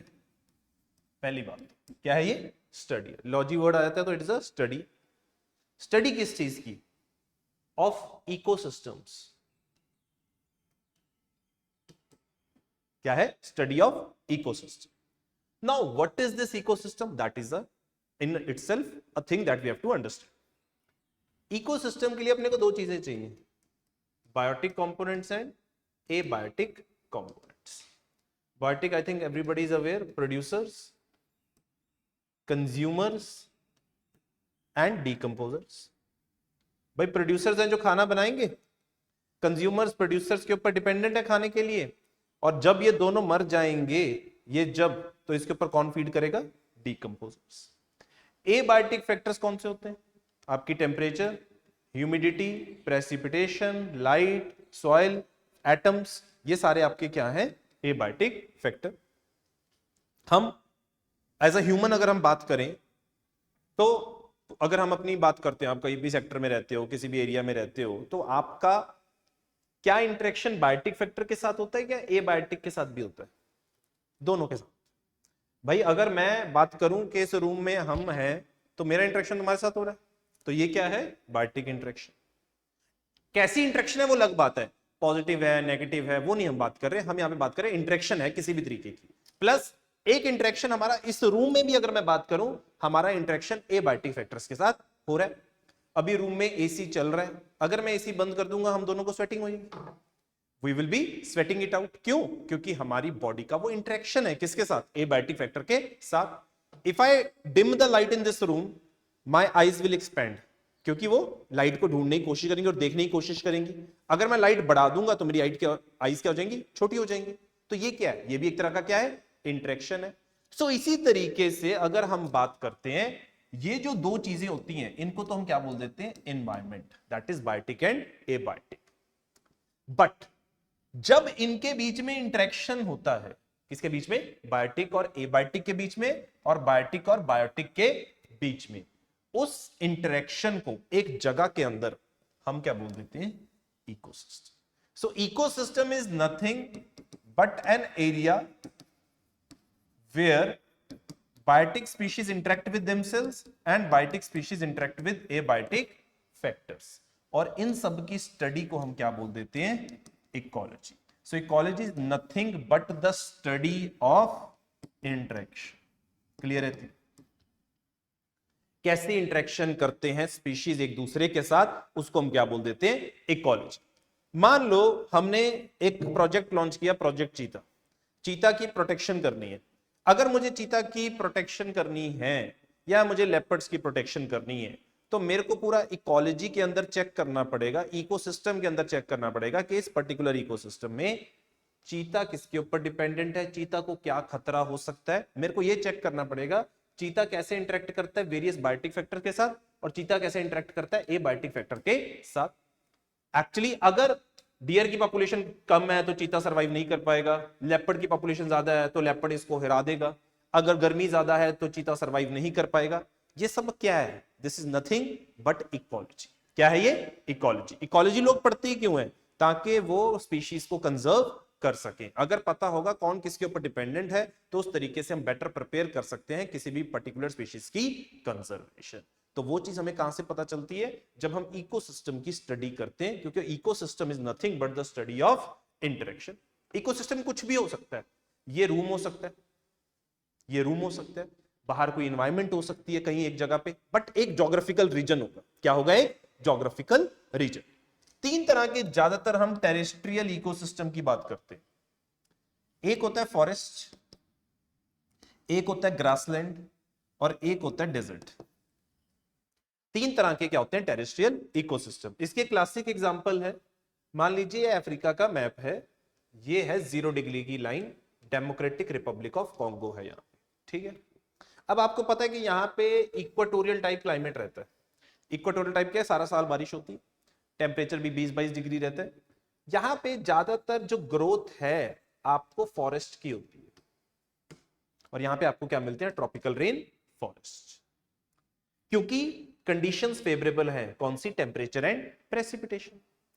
If I go north of this, temperature थोड़ा सा इंक्रीज करना शुरू हो जाता है, प्रेसिपिटेशन कम हो जाती है। अब नहीं सारा साल बारिश हो रही, अब कुछ पर्टिकुलर महीना होगा जिस टाइम पे आपको बारिश देखने को मिलेगी, बाकी टाइम आपको इतनी बारिश देखने को नहीं मिलेगी। जैसे इंडिया में बारिश का पूरी मानसून में हो रही है, सिमिलरली अब यहाँ पे कुछ पर्टिकुलर सीजन होगा जहां पे ज्यादा बारिश होगी और बाकी सीजन में बारिश नहीं होगी।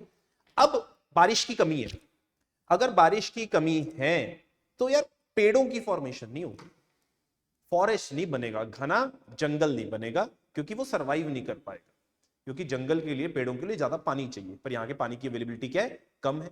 तो यहाँ पे डोमिनेंट वेजिटेशन फॉरेस्ट नहीं हो सकते, हाँ पेड़ हो सकते हैं बट वो फॉरेस्ट नहीं बनेगा। यहाँ पे जो डोमिनेंट वेजिटेशन बनेगी that will be grassland. Grasses survive कर सकती है कम पानी के अंदर। थोड़ा और ऊपर चले जाओ, टेम्परेचर और बढ़ गया, प्रेसिपिटेशन और कम हो गई। अब यहाँ पे प्रेसिपिटेशन इतनी कम है, ग्रासेस भी ग्रो नहीं कर सकती हैं। अब यहाँ पे वही स्पीशीज कर सकते हैं जो एक्सट्रीम ड्रॉट कंडीशंस में सर्वाइव कर सकते हैं। जैसे कि यहाँ पे आपको एक डेजर्ट देखने को मिलता है जिसका नाम क्या है? Sahara desert. Cactus, thorns, bushes, ये सब देखने को मिलेगा। जैसे जैसे हम लैटिट्यूड वाइज ऊपर जाते गए वेजिटेशन चेंज होती गई, एक जगह फॉरेस्ट मिला, एक बना ग्रासलैंड, एक बना डेजर्ट। ये तीनों क्या है? Terrestrial ecosystems. क्या है? Terrestrial ecosystem. अब यहां पे कैक्टस, फॉन्स या जो भी प्लांट्स होंगे उनकी इंटरेक्शन डिफरेंट है, क्योंकि उनको अडेप्ट करना है किसके साथ? एक्सट्रीम ड्राई कंडीशंस के साथ। भाई यहां पे आप रूट्स देखोगे ना तो डीप अंडरग्राउंड देखने को मिलेंगे, या इनके ऊपर लीव्स के ऊपर आपको क्यूटिकल की लेयरिंग देखने को मिलेगी, ताकि पानी का लॉस कम से कम हो, क्योंकि ड्राई कंडीशंस में आपको क्या चाहिए? पानी कम से कम लॉस हो। और ग्रासलैंड एरिया में आप देखोगे यहां पे आपको इंटरेक्शन कैसे मिलेगी? ग्रासेस दिखेंगी, चीता दिखेंगे आपको, लेपर्ड्स वगैरह दिखेंगे, टाइगर वगैरह दिखेंगे, जो कि ग्रासेस में सर्वाइव कर सकते हैं। और अगर हम बात करते हैं, just give me a moment.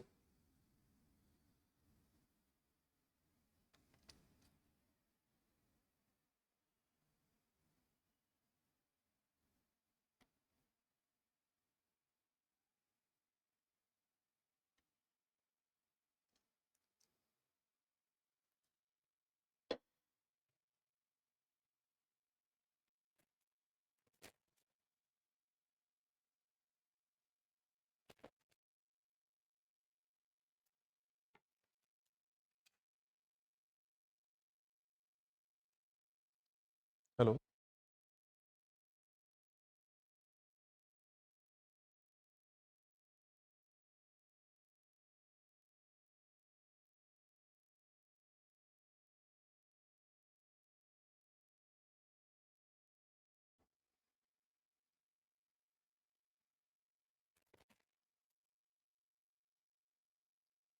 पहली क्लास आपकी है?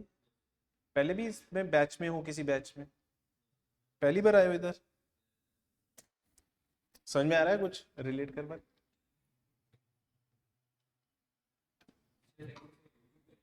हम्म। पहला तो है, दूसरा आज जल्द जल जाएगा, तीसरा ही है ये, ठीक है।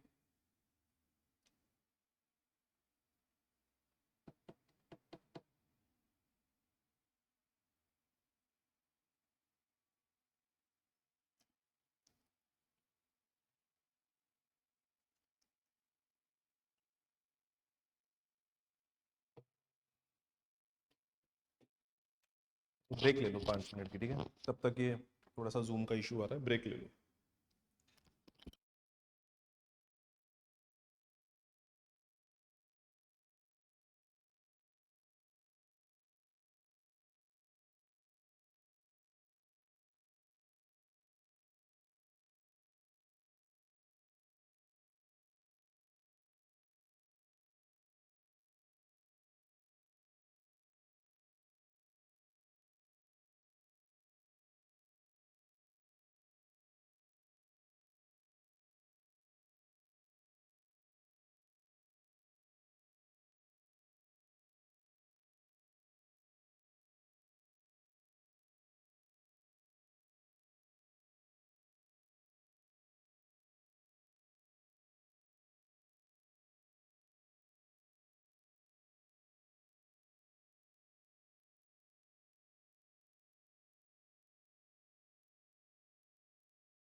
Recording in progress.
हाँ जी, ऑनलाइन स्टूडेंट्स मैं ऑडिबल हूँ? Recording in progress.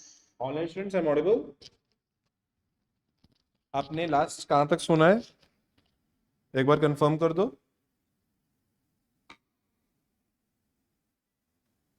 हाँ जी, ऑडिबल। ओके, एक बार बता दीजिए, थोड़ा नेट का इशू आ रहा है पीछे से। आप एक बार बता दीजिए कहाँ तक हमने लास्ट, यहाँ तक मैं बता रहा था फॉरेस्ट, ग्रासलैंड एंड डेजर्ट किस तरीके से चेंज हो रहे हैं, ये समझ लिया था? हाँ जी, एक बार कंफर्म कर दो प्लीज। हाँ जी एवरीबॉडी,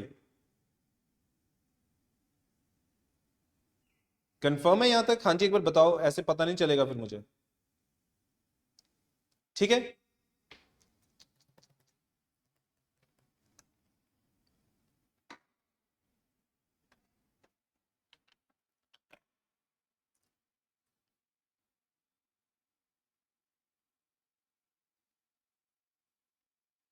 हाँ जी online students. Recording in progress.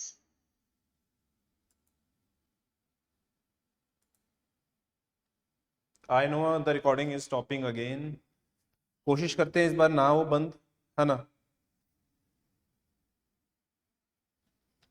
हाँ जी ठीक है, हम डिस्कस कर रहे थे इकोसिस्टम के बारे में, बात कर रहे थे। इकोसिस्टम इंटरेक्शन है बायोटिक और एबायोटिक फैक्टर्स का एक बाउंड्री के अंदर। वो जैसे मैं बाउंड्री को ही एक्सप्लेन कर रहा हूं कि ये एक बाउंड्री है, अगर हम बात करें लेट्स से 0 डिग्री की लाइन है, यहां तक आपके फॉरेस्ट है, इसके बियॉन्ड आपका ग्रासलैंड है, और यहां पे क्या आ जाता है, डेजर्ट। तो ये हमें समझ में आता है कि जब हम टेरेस्ट्रियल इकोसिस्टम्स की बात करते हैं, then there is 3 types of terrestrial ecosystem, forest, grassland and deserts, जहां पे स्पीशीज अपने तरीके से इंटरेक्ट करेंगे डिपेंडिंग ऑन द कंडीशंस। हर एक का अपना इंटरेक्शन लेवल क्या होगा, डिफरेंट होगा, बायोटिक के साथ भी और एबायोटिक के साथ भी, हर एक के अपने डिफरेंट तरीके से वो इंटरेक्शन होगा। क्लियर रहती बात? तो इन सब की स्टडी को ही हम क्या बोलते हैं, इकोलॉजी बोलते हैं। क्या बोलते हैं? इकोलॉजी। अब मान लो एक इकोसिस्टम है, अगर एक से ज्यादा इकोसिस्टम हो जाए उसको हम बोल देते हैं बायोम, बड़ी ज्योग्राफिकल यूनिट। एक इकोसिस्टम से बड़ी ज्योग्राफिकल यूनिट क्या बन जाएगी, बायोम बन जाएगी। ठीक है, और ऐसे वर्ल्ड के अंदर कितने सारे बायोम्स होंगे, एक बायोम थोड़ा ना होगा, बहुत सारे बायोम्स होंगे, हवा में, आपके वाटर में, लैंड में। उन सब बायोम्स के अंदर जहां पे लाइफ है उसको हम क्या बोल देते हैं, बायोस्फीयर। आपने काफी बार ये वर्ड्स सुने होंगे, biome, biosphere and ecosystem. Ecosystem एक जगह है जहां पे बायोटिक और एबायोटिक इंटरेक्ट कर रहे हैं। एक से ज्यादा हो गए तो क्या बन गया, बायोम। और सारे दुनिया के बायोम्स ले लूंगा तो मैं उसको क्या बोलूंगा, बायोस्फीयर। ये एक लेवल है जब हम इकोलॉजी की बात करते हैं। जैसे हम छोटे होते नहीं पढ़ते थे, सेल बना, फिर टिश्यू बना, फिर ऑर्गेनल बना, फिर ऑर्गन बना, है ना, फिर इंडिविजुअल बना। उसी तरीके से इंडिविजुअल से एक जगह की पॉपुलेशन बनी, फिर आपका इकोसिस्टम बना, फिर बायोम बना, और फिर क्या बना, बायोस्फीयर। तो ये लेवल्स हैं अगर हम इकोलॉजी के अंदर बातचीत करते हैं। ये तो बहुत बेसिक सी चीज है अगर हम बात करते हैं कि क्या बेसिक डिफरेंस है इन्वायरमेंट में, इकोलॉजी और इकोसिस्टम। मेन काम आता है इकोसिस्टम के अंदर क्या चल रहा है, what is the role of an ecosystem, और what is the function of ecosystem. This is the big question that we have to address. सबसे बड़ा क्वेश्चन क्या है, इकोसिस्टम का फंक्शन क्या है। लेट्स से मैं एक फूड चेन बनाता हूं, ठीक है, बड़ी सिंपल सी फूड चेन बनाऊंगा ताकि आपको समझ में आ सके। ये जो स्पीशीज एक फूड चेन के अंदर जगह ऑक्यूपाई करते हैं, इन लेवल्स को क्या बोलते हैं, ट्रॉफिक लेवल। क्या बोलते हैं, ट्रॉफिक लेवल 1, 2 एंड 3। मान लो मैं यहां पे पहले में ग्रास को रख रहा हूं, यहां पे मैंने कैटल रख दिया, यहां पे मैंने टाइगर रख दिया। ठीक है, ये एक मैंने फूड चेन बनाई। ग्रासलैंड इकोसिस्टम में एक ऐसी भी कंडीशन होगी जहां पे कैटल, बफेलो मान लीजिए, घास खा रही है, और उसको कौन खा रहा है, टाइगर खा रहा है।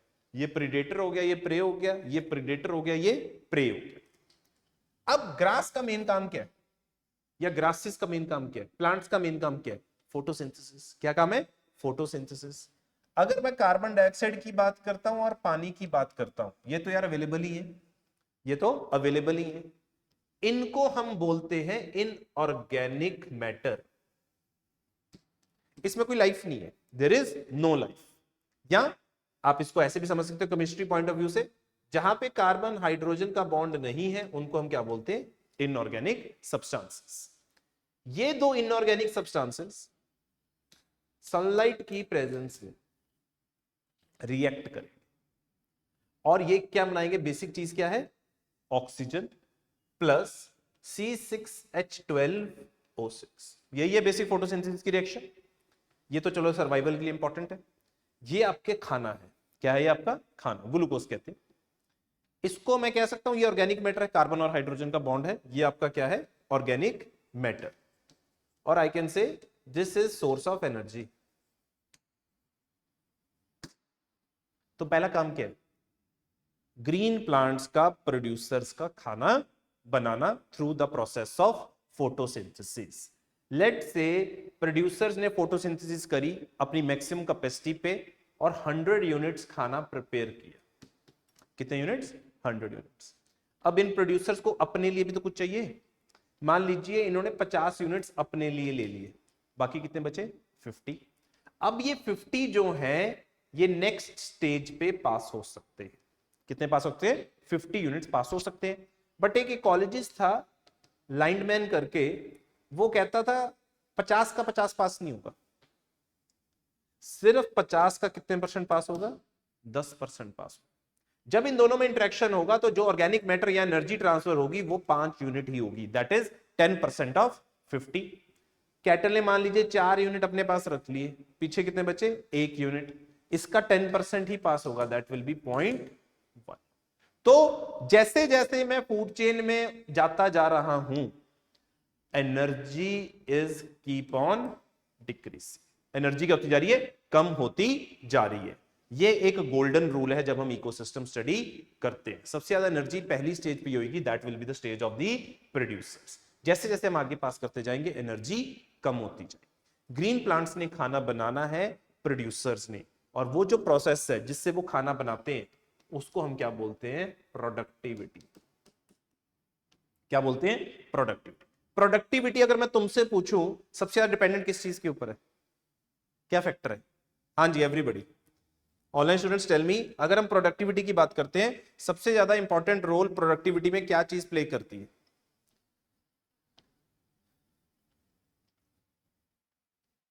सनलाइट। Very good. सबसे इंपॉर्टेंट चीज क्या है? सनलाइट। अगर सनलाइट ही नहीं है तो खाना कैसे बनेगा भाई? अगर पोलर रीजन्स ले लो, पोलर रीजन्स में हम बात करते हैं यार, वहां पे ना इतनी ज्यादा बायोडाइवर्सिटी नहीं है, इतने सारे स्पीशीज नहीं है, होंगे ही नहीं। एक तो कंडीशंस फेवरेबल नहीं है, दूसरा वहां पे सनलाइट की कमी है। सनलाइट की कमी है तो खाना कम बनता है। अगर खाना ही कम बनता है तो आगे पास किसको होगा? तो वो सर्वाइवल के लिए क्या सबसे इंपॉर्टेंट चीज है? सनलाइट। सनलाइट से क्या बनेगा? खाना बनेगा, जो हमने यहाँ पे ऑर्गेनिक मैटर की बातचीत कर रहे हैं। तो पहली चीज क्या है? That is productivity. प्रोडक्टिविटी वहीं देखने को मिलेगी जहां पे आपको क्या होगी? सनलाइट। पहला चीज होगी। आपने देखा कि जैसे जैसे हम मूव करते रहते हैं एनर्जी कीप्स ऑन डिक्रीजिंग। ठीक हो गया। तीसरी चीज, मान लो ये प्रोड्यूसर कंज्यूमर सब मर जाते हैं, मैं कह सकता हूं जो बचा है उसे बोलेंगे डेड ऑर्गेनिक मैटर। क्या बोलेंगे? Dead organic matter. अब ये डेड है, इस डेड ऑर्गेनिक मैटर को बोलते हैं डेट्राइटस। क्या बोलते हैं? डेट्राइटस। भाई डेट्राइटस के ऊपर कौन आएंगे? डीकंपोजर्स आएंगे। कौन आएंगे? डीकंपोजर्स, जो इसको छोटे छोटे हिस्सों में तोड़ने का काम करेंगे, क्योंकि ये आगे जाके तो काफी स्ट्रॉन्ग बॉन्ड बन गए होंगे कार्बन के आगे जाके, तो यहां पे उनको तोड़ना है, डीकंपोज करना है इस ऑर्गेनिक मैटर को back into what? These inorganic nutrients. Decomposition के अंदर क्या होना है? ये जितना भी ऑर्गेनिक मैटर है दोबारा टूट के किस में कन्वर्ट हो जाएगा? इन इनऑर्गेनिक न्यूट्रिएंट्स के अंदर। ये है आपका सेकंड फंक्शन जिसे हम बोलते हैं डीकंपोजिशन। ठीक हो गया। पहले में खाना बन गया, खाना बन के फिर सबके पास चला गया, वो जब जाएगा तो एनर्जी कीप्स ऑन डिक्रीजिंग। ठीक है जी। तीसरी चीज, जब यहां पे प्रोड्यूसर और कंज्यूमर डाई करेंगे तो उनके ऊपर कौन आएगा? डीकंपोजर। और डीकंपोजर इस सारे डेड ऑर्गेनिक मैटर को ब्रेक डाउन करके किस में ले आएगा? इनऑर्गेनिक न्यूट्रिएंट्स में। और इससे आपका एक साइकिल कंप्लीट हो जाएगा, that is the fourth function जिसे हम कहते हैं न्यूट्रिएंट साइक्लिंग। ध्यान से देखो, जितनी कार्बन यूज हुई थी वापस उतनी रिप्लेनिश हो गई एट दी एंड। तो ये आपका एक प्रॉपर क्या बन गया? एक न्यूट्रिएंट साइकिल। क्या बन गया? Nutrient cycle. ये तो मैंने सिर्फ कार्बन के लिए बताया, ऐसे नाइट्रोजन के लिए होता है, सल्फर के लिए होता है और फॉस्फोरस के लिए होता है। ये इकोसिस्टम के अंदर हो रहा है। इकोसिस्टम के अंदर हो क्या रहा है? बस यही तो हो रहा है, प्रोड्यूसर खाना बना रहा है, वो खाना आगे ट्रांसफर हो रहा है कंज्यूमर्स के पास, प्रोड्यूसर कंज्यूमर डाई कर रहे हैं, वो डिकम्पोजर डिकम्पोज कर रहा है, डिकम्पोज होके वो वापस आपका हवा में आ रहे हैं या जहां पे वो शुरू हुआ था, और फिर वो वापस रीयूज होता जा रहा है। ये आपका क्या है? इकोसिस्टम।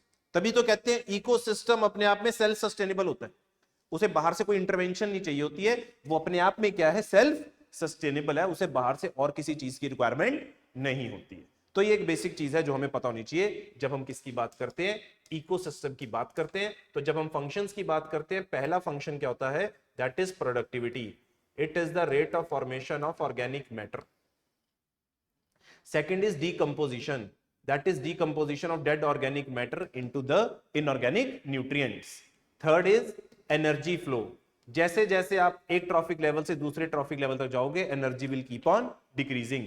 एंड फोर्थ इज के न्यूट्रिएंट्स रिसाइकल होते जाते हैं.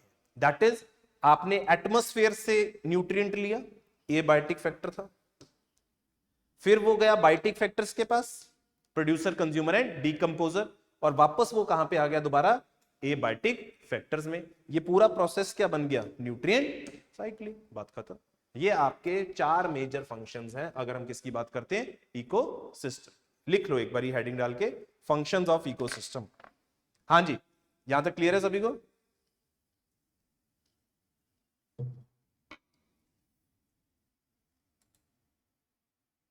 Write down. फर्स्ट लिखो productivity. Productivity. Write down the rate of formation of organic matter. The rate of formation of organic matter produced during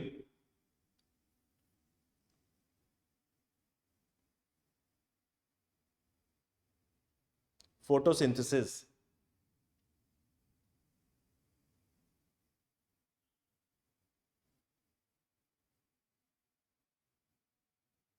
second लिखो decomposition.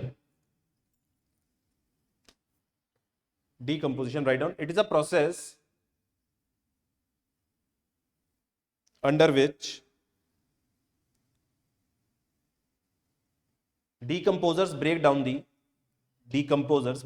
the dead organic matter. Decomposers break down the dead organic matter into inorganic nutrients.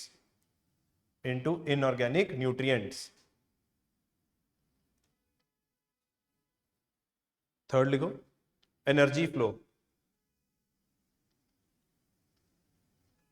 Right down. Energy flow can be represented through food chain और food web. Energy flow can be represented through food chain और food web. Full stop. Bracket में लिख लो interconnectivity of various food chains is known as interconnectivity of various food chains is known as food web. Interconnectivity of various food chains is known as food web.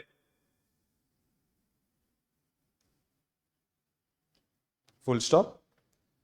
Write down. AC के अंदर energy flow. As we move from one trophic level to another, energy keeps on decreasing. As we move from one trophic level to another, energy keeps on decreasing. As we move from one trophic level to another, energy keeps on decreasing.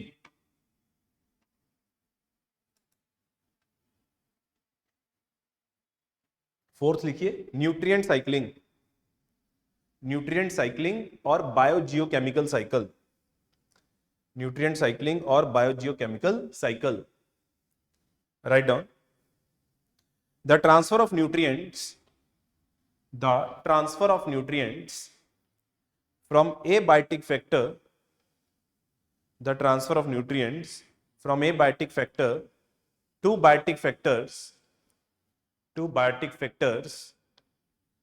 and then again to abiotic factors, the transfer of nutrients from abiotic factors to biotic factors, and then again to abiotic factors is nutrient cycling.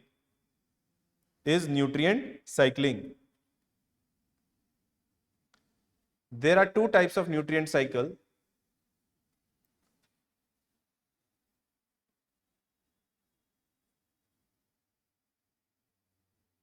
पहला लिखिए gaseous cycle, right, gaseous, right down, when the nutrient is present in atmosphere or hydrosphere, when the nutrient is present in atmosphere or hydrosphere, when the nutrient is present in atmosphere or hydrosphere, when the nutrient is present in atmosphere or hydrosphere, for example carbon, nitrogen.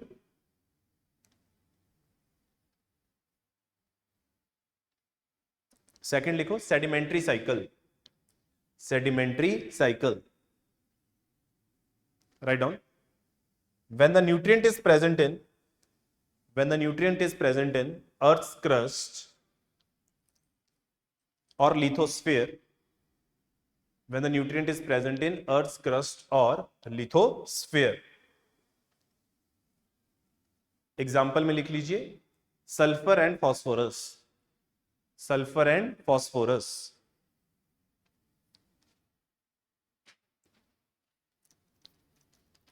Okay, नीचे star mark करके लिखो sulphur is a mix cycle,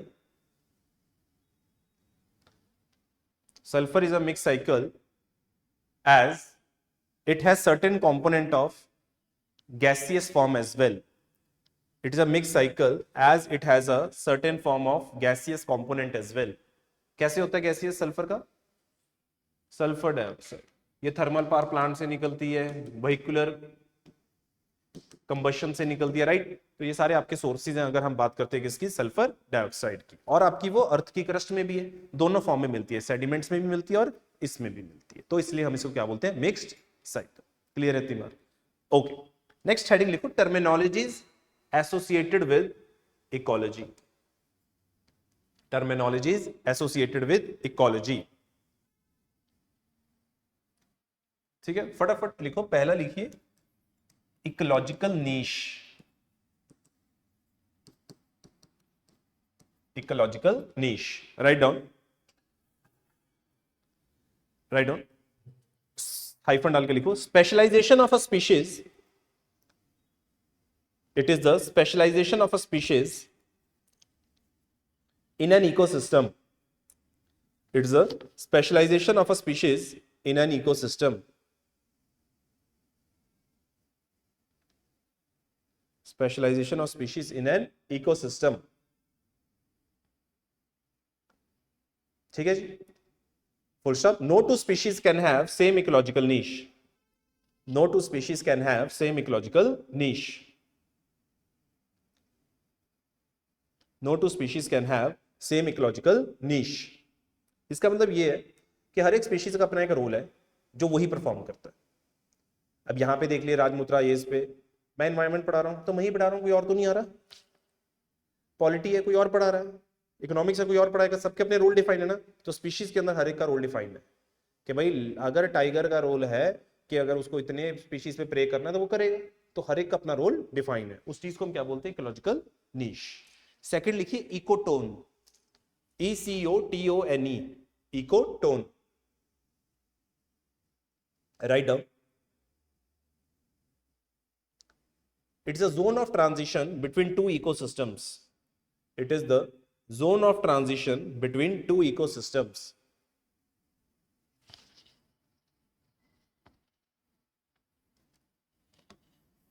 मान लो ये बे of Bengal वाला reason है, ये बे of Bengal है, ये टेरेस्ट्रियल इकोसिस्टम है, बीच में क्या है, मैंग्रोव्स। क्या है, मैंग्रोव, सुंदरबन मैंग्रोव। वो तो ट्रांजिशनल एरिया है, लैंड का भी पार्ट है, सी का भी पार्ट है, तो वो जो ट्रांजिशनल एरिया उसे हम क्या बोलते हैं, ecotone. So it's a transitional area between two ecosystems. Example लिख लो, Sundarban mangroves is an ecotone, Sundarban mangroves is an ecotone. Third लिखो homeostasis, homeostasis,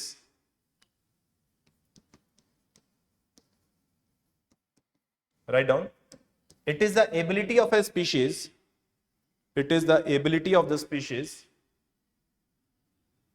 to maintain, it's the ability of the species to maintain internal constant. Ability of the species to maintain its internal constant.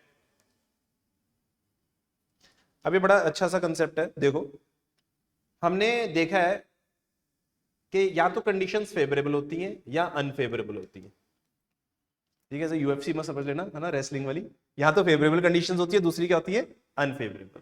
ठीक है, अब मान लीजिए humans, अगर हमें कुछ unfavourable condition मिलती है, लाइफ में मिलती रहती है हमें तो बहुत सारी, है ना। मान लीजिए एक्सट्रीम कोल्ड है या एक्सट्रीम हॉट है, तो हमारी बॉडी बेस्ट करने की कोशिश करेगी। वो कैसे करती है? अगर कोल्ड है तो शिवर करेंगे, अगर हॉट है तो हम स्वेट करेंगे, यही करते हैं। अगर एक्सट्रीम हॉट है तो हमारी बॉडी स्वेट करेगी, क्योंकि स्वेटिंग के बाद हमें कूल इंपैक्ट मिलेगा जब वेपराइजेशन होगा, या शिवरिंग के बाद हम शिवर करेंगे तो हमें हॉटनेस प्रोड्यूस होगी, गर्मी प्रोड्यूस होगी। ये हमारी बॉडी का रिस्पॉन्स है। हमारी बॉडी को हमने डायरेक्ट तो नहीं किया, खुद वो ये काम करती है। स्वेटिंग और shivering, it is not in our hands. ये हमारी बॉडी का खुद का फंक्शन है कि उसने खुद से क्या किया, रेगुलेट। कुछ स्पीशीज है जो रेगुलेट नहीं करते हैं। मान लीजिए जैसे बाहर का टेम्परेचर है, सेम उनका टेम्परेचर हो जाएगा। हमने तो टेम्परेचर चेंज किया रेगुलेट करके, कुछ नहीं करते हैं। जैसे आपके रेप्टाइल्स हो जाते हैं, जैसे बाहर का सेम टेम्परेचर उनका, उनको कहते हैं कि उन्होंने अपने लिए बेस्ट क्या किया, कंफर्म। कुछ स्पीशीज है वो कहते हैं यार ना ही हम ये कर सकते हैं ना ही हम ये कर सकते हैं, हम क्या करते हैं, गेड़ी मारने चले जाते हैं इंडिया, साइबेरिया से। उन्होंने क्या किया, माइग्रेट। तभी अनफेवरेबल कंडीशंस में माइग्रेटरी बर्ड्स आते हैं। कुछ होते हैं कहते हैं यार कहीं नहीं जा सकते, ना मैं माइग्रेट कर सकता हूं, मोटा हूं, ना ही मैं कंफर्म कर सकता हूं, ना ही मैं रेगुलेट कर सकता हूं, मैं कुछ टाइम के लिए अपनी एक्टिविटीज को सस्पेंड कर देता हूं। क्या कर देता हूं, सस्पेंड। जैसे कि पोलर बियर्स हाइबरनेशन में चले जाते। किसमें चले थे, हाइबरनेशन में।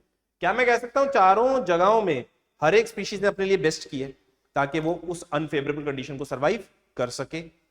ये जो प्रॉपर्टी है हर एक स्पीशीज की जो अपना कांस्टेंट मेंटेन करती है, उसको हम क्या कहते हैं, होम्योस्टेसिस। 4 तरीके से हो सकता है, regulate, confirm, migrate and suspend. Clear है इतनी बात ऑनलाइन स्टूडेंट्स? हाँ जी, right down, it can be done by 4 ways।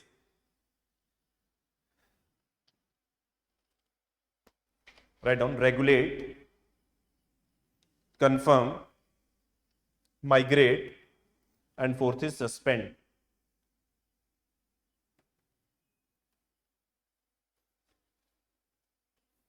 Okay, next heading लिखो, carrying capacity. Carrying capacity, right down,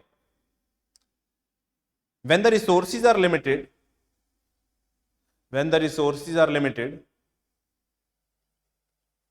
an ecosystem can handle only a, when the resources are limited, an ecosystem can handle only a certain amount of population. An ecosystem can handle only a certain amount of population, which is known as its carrying capacity. Which is known as its carrying capacity.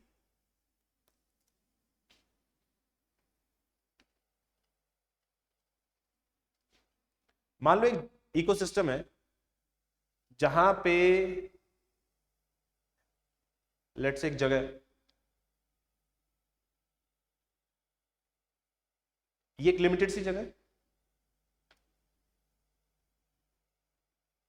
यहां पे जंगल है, यहां पे एक छोटा सा park बना हुआ और यहां पे 2 घर बने,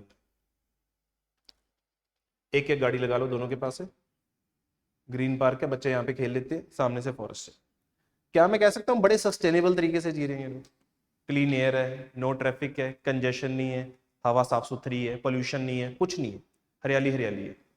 मैं कह सकता हूँ यार लिमिटेड जगह थी, ये चीजें तो चाहिए ही चाहिए थी, so that they can live in a sustainable manner.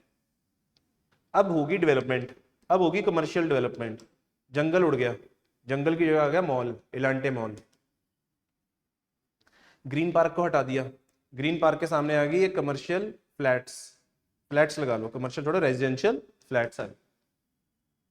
अब पार्किंग इसकी भी नीचे चलेगी, फ्लैट्स की भी पार्किंग आ गई, ग्रीन पार्क जो था खेलने के लिए वो कहाँ है, वो भी नहीं है। तुम बताओ ये जो पहले 2 लोग रह रहे थे यहाँ पे, 2 फैमिलीज, अब सस्टेनेबल है कि पहले सस्टेनेबल था? पहले था। अब तो व्हीकुलर पोल्यूशन होगा, कंजेशन होगी, क्लीन हवा होगी, नहीं होगी, तो क्या ये सस्टेनेबल है? नहीं है। इसका मतलब क्या है कि जब जगह लिमिटेड है, जब आपके रिसोर्सेज लिमिटेड है, तो एक जगह पे एक ही लिमिटेड लोग रह सकते हैं जो कि सस्टेनेबल तरीके से रह सकते हैं, जिसे हम कहते हैं कैरिंग कैपेसिटी। अगर पॉपुलेशन कैरिंग कैपेसिटी के बियॉन्ड बढ़ेगी तो तुम सस्टेनेबल मैनर में नहीं जी सकते हो, वो क्या हो जाएगा? Unsustainable manner. इसके साथ लिख लो, in a sustainable manner, in a sustainable manner. बात समझ में आ रही है? In a sustainable manner. ठीक है जी। तो कैरिंग कैपेसिटी लिमिटेड रिसोर्सेज के साथ एक ही सर्टेन पॉपुलेशन को होल्ड कर सकती है। अब हमने देखा जोशीमठ लगा लो, लैंड सिंकिंग हुई कि नहीं हुई? क्यों हुई? क्योंकि वहां पे फुटफॉल बढ़ने लग गया, आपने साइड में हाईवेज कंस्ट्रक्ट कर दिए, आपने हाइड्रो इलेक्ट्रिक प्रोजेक्ट बनाने शुरू कर दिए, उतनी कैपेसिटी नहीं थी कि वो वहां पे हैंडल कर सके। तो हर एक जगह की अगर आपको कैरिंग कैपेसिटी पता है तो आप बेटर अर्बन प्लानिंग कर सकते हो, बेटर इंफ्रास्ट्रक्चर बना सकते हो, बेटर ग्रीन एरियाज बना सकते हो, पार्क बना सकते हो। कि अगर आपको पता हो कि एक शहर बसाना है, उसमें 5000 लोग ही रह सकते हैं, तो आप अमेनिटीज उस हिसाब से बनाओगे। आप ऐसा ना करो कि अनप्लान्ड नहीं होना चाहिए कि कैरिंग कैपेसिटी देखी नहीं और आपने सारे फ्लैट बना दिए। ऑब्वियस सी बात है, वो एक सस्टेनेबल तरीका नहीं। और तभी तो फिर आने वाले टाइम में अर्बन हीट आइलैंड्स बनेंगे, प्रॉपर आपका रोड का सीवेज स्ट्रक्चर बढ़िया नहीं बनेगा। वो क्यों नहीं बनता? क्योंकि जब आप उस एरिया की कैरिंग कैपेसिटी को कंडक्ट नहीं करते। क्लियर रहती बात? तो ये बेसिक था जब हम इकोलॉजी की बात करते हैं कि इकोलॉजी में basic definitions, functions of ecosystem और कुछ टर्मिनोलॉजीज हैं जो इसके साथ जुड़ी हुई है। अब इसके साथ एक इंपॉर्टेंट टॉपिक आ जाता है, हेडिंग लिख लो, population interaction. Population interaction, right down the heading, population interaction.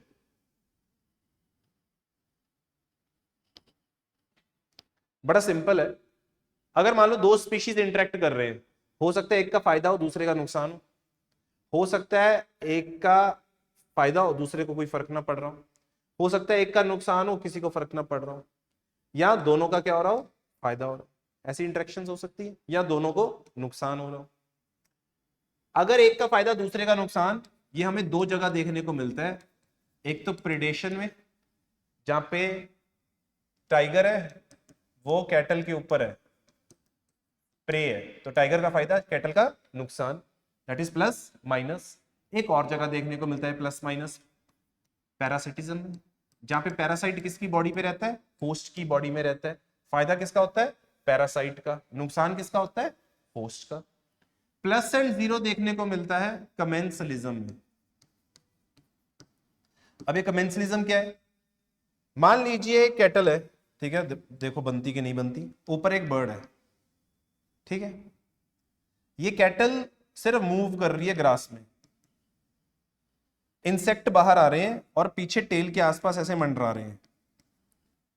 अगर बर्ड कैटल के ऊपर था तो ये जो इंसेक्ट्स हैं इसका खाना बन रहे बर्ड का। फायदा किसका हुआ? कैटल बर्ड का। कैट इसका इसके ऊपर इंपैक्ट क्या है? जीरो। इसका इसके ऊपर इंपैक्ट क्या है? पॉजिटिव। तो ये कैसी इंटरेक्शन हो गई? कमेंसलिज्म। एग्जांपल में बोल सकते हैं कैटल एंड कैटल ईग्रेट, जिसे हम बोलते हैं बर्ड होता है जो कैटल के ऊपर बैठा होता है। फिर आ जाता है माइनस एंड जीरो, इसको हम बोलते हैं अमेंसलिज्म। क्या बोलते हैं? अमेंसलिज्म। अब अमेंसलिज्म क्या होता है? मान लीजिए कैटल है, फिर से कैटल ही ले लेते हैं, कैटल ग्रास में मूव कर रही है, चारा नहीं कर रही, मूव कर रही है। कैटल का ग्रास के ऊपर इंपैक्ट क्या? नेगेटिव है, क्योंकि ग्रास को तोड़ती हुई जा रही है, शटर करती हुई। ग्रास का इसके ऊपर इंपैक्ट क्या है? जीरो। अभी ग्रेजिंग नहीं हो रही है, सिर्फ वो क्या कर रही है? मूव कर रही है। तो ग्रास का इसके ऊपर क्या इंपैक्ट क्या है? जीरो। तो ये कैसी हो गई? अमेंसलिज्म। क्लियर है यहां तक? हाँ जी ऑनलाइन स्टूडेंट्स। प्रेडेशन में प्रेडेटर प्रे के ऊपर आ रहा है, प्रेडेटर का फायदा प्रे का नुकसान। पैरासिटिज्म में पैरासाइट होस्ट के ऊपर है, पैरासाइट का फायदा होस्ट का नुकसान। कमेंसलिज्म में बताया एक कैटल के ऊपर बर्ड है, बर्ड को फूड मिल रहा है, जो इंसेक्ट बाहर निकल रहे हैं, तो बर्ड का इंपैक्ट कैटल पे तो जीरो है, पर कैटल का इंपैक्ट बर्ड पे क्या है? पॉजिटिव है। अमेंसलिज्म, कैटल मूव कर रही है ग्रास पे, ग्रास का इंपैक्ट इसके ऊपर क्या है? कुछ नहीं है, इसका इंपैक्ट इसके ऊपर क्या है? माइनस है। म्यूचुअलिज्म तो समझ लेते हो कि दोनों को क्या हो रहा है? बेनिफिट हो रहा है। जैसे कि कोरल्स होते हैं और एल्गी होते हैं, ये इनको प्रोटेक्शन प्रोवाइड करते हैं, ये इनको खाना प्रोवाइड करते हैं।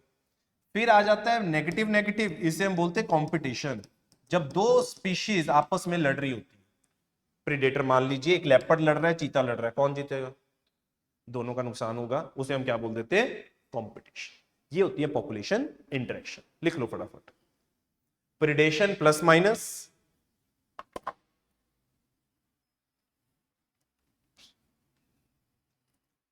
पैरासिटिज्म प्लस माइनस,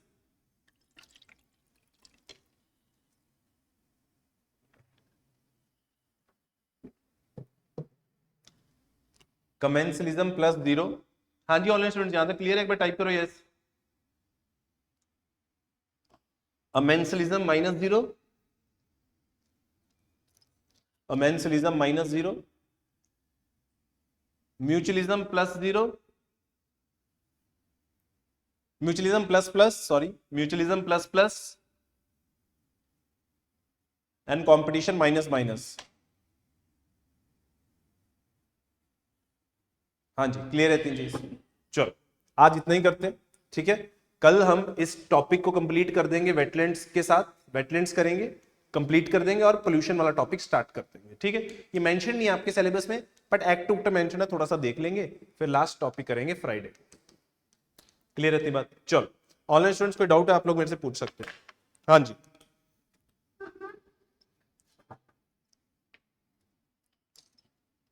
हाँ जी online students, you have any doubt you can ask me.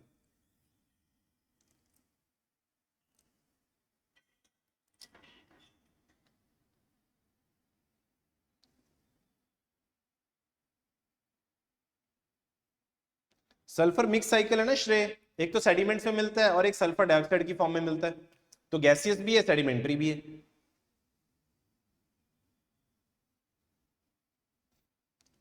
Thank you सीमा। हाँ जी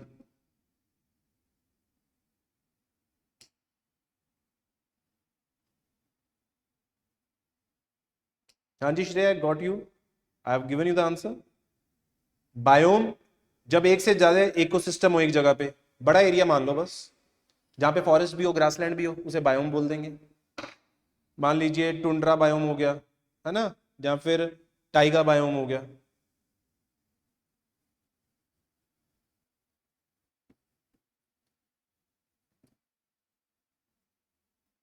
चलिए then I am ending the session. Thank you students, online students, कल मिलेंगे सेम टाइम मिलेंगे और इसको आगे बढ़ाएंगे, ठीक है जी।